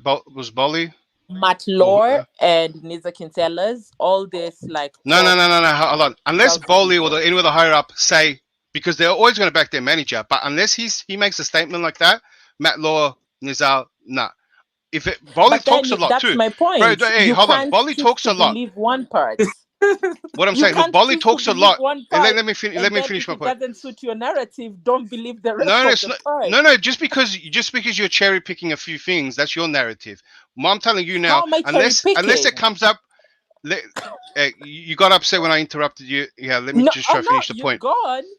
Yeah, look, Bowley talks a lot. We know that. We didn't hear nothing from Roman. This is something new to us. Yeah, right. So Bowley, there's no problem with Bowley coming out and saying that, or one of the other, the higher ups of the club. If they come out and say they make that the target, right, publicly, because that managers don't do that. That's how, owners don't do that, right? No one actually says this is our goal. They don't say it out open because there's many other factors that I want to go back on the word, right? There is a hidden goal there that they've given. Maybe they've given him a free season, but maybe he has to hit a range. If we drop more than 8th, right, there's a lot of things that, the factors go out. Nizal, Matt, those guys will turn on that statement too, because that's not real, right? If you're going to cherry pick some stuff, let me ask. Let me jump in a minute. Let me get in. I just want to ask the one question and for you guys, yeah? Do you guys think that doesn't matter what happens this season, right? If Potter's untouchable, and if you don't think he is, then where's the risky? Right. Because I think if we're around top 4, we're okay. But I think if we're similar to what we now, I think he's at risk. So this is my opinion on it, right? So, and it kind of links to this comment that we got from Broja as well, right? So this is the thing, right? I don't think that he's physically untouchable, right? What I do think is that him not getting top 4, he won't get sacked. And that's my opinion. The reason I say that is because of how they sacked Thomas Tuchel and how quick they negotiated and brought Graham Potter in. I think there is a long-term idea with Potter. Now, where the questions come with Potter is not too much this season. I think they're going to give him leeway on this season, and that's my opinion. It's going to be once the board, the hierarchy, etc., is set, and we're close to doing that when you think about it, right? And it's funny because Broja is talking about Newcastle and the way their recruitment's set, right? This is all true.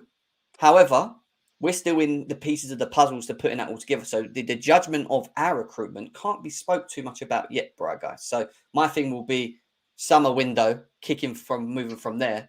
How we move, how we utilize the transfer window, and how this recruitment team that we built up are utilized, right? So that's the one thing, right? Secondly, when he's been given better players, better young players, better, better players in positions to then enhance his systems, the pressure will then be on for him to see us progress closer and closer and closer to the top. And I mean the Man Cities, for example, right? I don't think this is something that happens over just 1 or 2 seasons. I think there's going to have to be progression. But ultimately, I think Potter's going to have to follow that progression going on. So if he gets backed and he's been given players and the hierarchy are doing their bit and they're giving him kind of what he wants in a way, and he's struggling to still get the best out of what he's being given and they're just not working and he can't bring them together, then I think you'll see that the owners will look at it again and go, hang on, this, we're progressing forward, but the manager ain't and the squad ain't. That's when the question marks then come on him. So for me, him going anywhere now isn't happening. But in the next second and third seasons, the pressure will be on, on Potter, Bowley, the hierarchy, the football club, because we are supposedly going to be progressing. So if we all start doing that like that one side, and Graham Potter doesn't join it, and we're still down here, then it's a problem. And that's when the discussion of Potter maybe not being the man and this, that, and the other, and not getting the best out of players and not playing the system that he wants to play, then comes. Not on these crop of players that we currently have at the moment. So that's why. But Jim, isn't there a minimum that we should be hitting with this crop of players? Even though I agree with everything you said, but at least there's the question mark with Potter too, because we haven't seen Potter do any of that, right? But he had potential, right? So that's why everyone can ask that question. Maybe this is too big for him. If you got Pep Guardiola, right, and then you've seen what he's done, and you go, yeah, look, just give him time, give him the players, and it's going to come to good. But there's a question mark with Potter, right?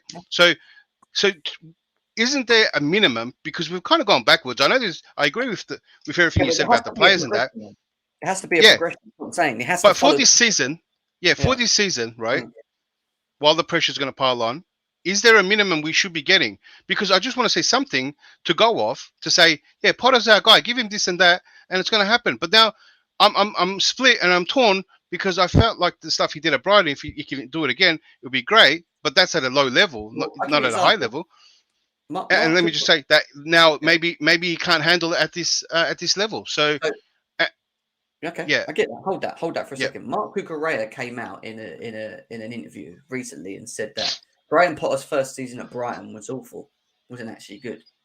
He said that he struggled to actually fully understand specifically what was required. It was, the systems, lack of players, specific profile of players in the team, and then they kicked on. So the progression after the first season then progressed, and that's why you saw Brighton and even fans across the Premier League started noticing Brighton more because of the football, the style, the type of profile players they were bringing in.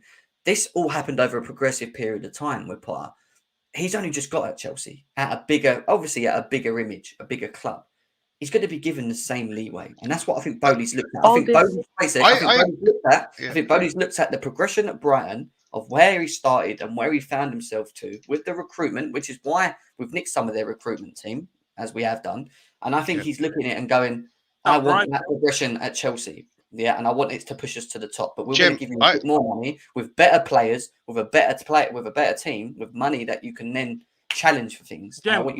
Jem, hold on, Rodrigo. I just want to use Jem's point with him. So, my bad. I agree with everything, Jeb, what you're just saying, Dan. To probably understand what I'm trying to say, I'm going to use your example with Brighton, right? What you just brought up and the statement, so you get what I'm trying to ask you here. In his first season, right, he didn't do that well. But if Brighton were in the relegation zone, right, would he be at risk of getting sacked, even though they know, it's progress, this and that? I think they would. So in that same risk, that's what I'm saying. Right. So even in his first season, right, and it was about progression and whatnot, right, he still had a minimum to not get relegated, right? Does Chelsea for this season have a minimum? No, they will have a target. Their target will always be to get, I believe, to get Champions League football. But however, what they have turned around and said, the Matt Laws, is that if we do not, however, make it this season for whatever reason, injuries, not, players, whatever, not being able to foresee it through the season, that they're not going to build the pressure on him getting the sack in this season. That's what I think they're going to do. Now, it's different if we finish I think it might be a little bit different if we finish like 10th, 11th, 12th. Do you know what I mean? That's Like what I'm asking, Jim. What's that leeway? Like, I agree with 5th and 6th. Okay, we missed out, and maybe we were close, right? And that's all right. I agree with there.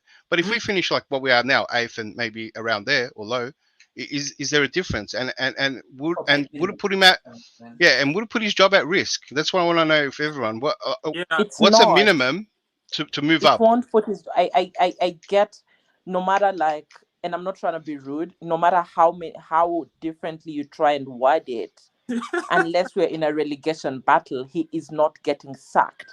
They literally invested just for his salary alone, him and not just his team. They literally invested 60 M's on him. They invested another 22 million to get him and his coaching staff to come to us. I get it. We are not supposed to look at our club as a money-making team. But at the end of the day, our owners, our co-owners, and Oboli, but clearly are in the business of also making money in the long term. So my point, I really get what you mean. And it really shows that you're not really in tune with Potter. But he is not, this season, let's just go with just this season, he is going nowhere. Unless we are literally in a relegation battle, he is going nowhere. And I think he's gonna. I think it's gonna be interesting because if we don't improve, right? If we don't hit the ground running, right, and we continue how we left off, I think the pressure from the fans is. I'm interested to see how Bolly reacts because there is going to be pressure. It's going to be the stadium fans too booing. I'm sorry, 100%. There is a difference between the SB faithfuls and the Twitter faithfuls. Jem goes to the stadium more than me. I'm sorry, 1 minute. He goes to the stadium, and even when the online fan base does not like J5, he is well and highly loved with the Stamford Bridge faithfuls. And even when like the Twitter fan base does not like Mount, he is really loved by the online faithful. I mean, by the Stamford Bridge faithful. True. So I get it. There'll be noise with... I don't even like putting this example, but let me just even say, even when the whole online Arsenal fan base was calling for Arteta's head, what they decided to stick with him. And I'm not trying, it's apples and oranges, and I get that. But then that's what I'm saying. Give an example, even when all these people that we want to emulate, go look at Pep's first season. Go look at Liverpool's 2-3. I mean, just 1 minute. Just 1 minute. 1 minute. 1 minute. Okay. Right, I kind of need to go as well. This is dragging out. It's a great show, but it's dragging. Go on. Yeah, no, hurry up. Jim has to go. I want to get put into. Go. Go look at those first seasons, and then think about how the opposition right now has gotten stronger. Liverpool's and the Man Cities and the Arsenals, they are way stronger than what we were going with. That's my point. Liverpool. So the other times you could creep into the top 4 and everything, but then now the opposition has also strengthened. So just because but those managers have done it before. That's the point I brought up earlier. Those managers have done it. You can hold faithful on those managers because you've seen them. You can go off what the history, right? What they've done. Potter, you can't do the same. And Bowley, we don't know how Bowley will react. And I'll tell you this: match-going fans will be all joined together. If we're sitting 10th or something, and they go to the match and we play poorly, they're all gonna boo, right? And same with the online fans. Yeah. Everyone's gonna be. Look, that pressure is too much. There has to be a minimum for Potter to hit, right? We know that. I get what you're saying, Declare, but I think that is like. Look, let me just say. That's common sense. This squad is not a squad that should be finishing under 10th. This squad is not a squad that should be finishing under 8th. This squad, for me, is a squad that should be finishing still, I feel, in and around Champions League or 5th or 6th, in my opinion. So, like, you do that, even if we don't get Champions League and you finish 5th or 6th, even though I don't want us to, because I don't want Europa League football. I'd rather just not be in it, in my opinion. Yeah. I agree with that. He don't go nowhere. He still doesn't go anywhere, does he? That's my point. Like, you don't see Potter getting sacked for that, in my opinion. But... No, I don't. I'm trying to find out where everyone thinks is that swap where it's questionable. I have the same. If he finishes around top 4, then all right, that's all right. And like you, I don't even want Europa. So if you finish, what is it, 7th is the cutoff? If you finish just outside, then I'm happy with that too. But the way we're going now, I don't even think we're a top 8 team. Like the how poor we're playing, I need a transformation. I need to see something great. I need like some form as soon as the season starts. Well, because do, I'm worried if we keep going the same way, we're going to be lower than 8th, and then it can't get any worse than losing 4 games in a row at the back of a World Cup, right? Oh, you think so? Yeah, you think so, Jem? Really? Really? Look. Let's be serious, right? Reece James is back. Wesley Fofana's back. Yeah. Kante and Chua are on their way back. We're going to have a lot more quality. I say a better squad, right? Reece James a massive one.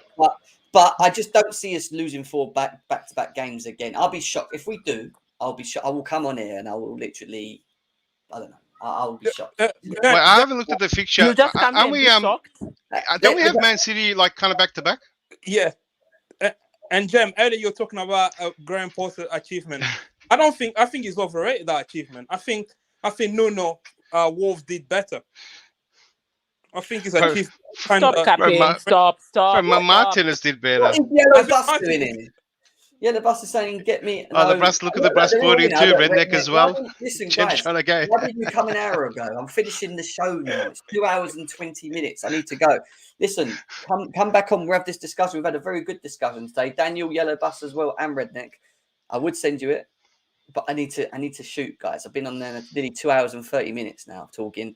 Go back and watch the show though. This show's been a very good one, and we'll continue this discussion. I think we do need to continue discussion going into the January transfer window, going into obviously Chelsea kicking off football again as well. So lots to go. And Daniel says we've finished. He's just anyway.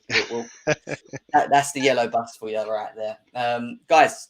Great show, good discussions. Save all of everything else you have for the next show. We'll definitely continue these discussions again, and we'll get Redneck on, we'll get Daniel, and we'll build it up. I'll drop everyone the links so that they can come in on the next show as well. We'll get back to doing these more frequently now as well. Obviously, the World Cup will be finished at the end of this week anyway.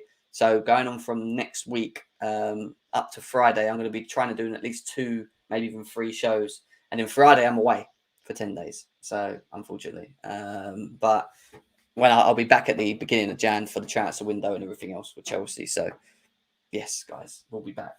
But big up to yourselves, guys. Still over 175 of you all here. Nabadik, Declared, Rodrigo. Good show today, man. Everyone else that came on as well. I've enjoyed the discussions.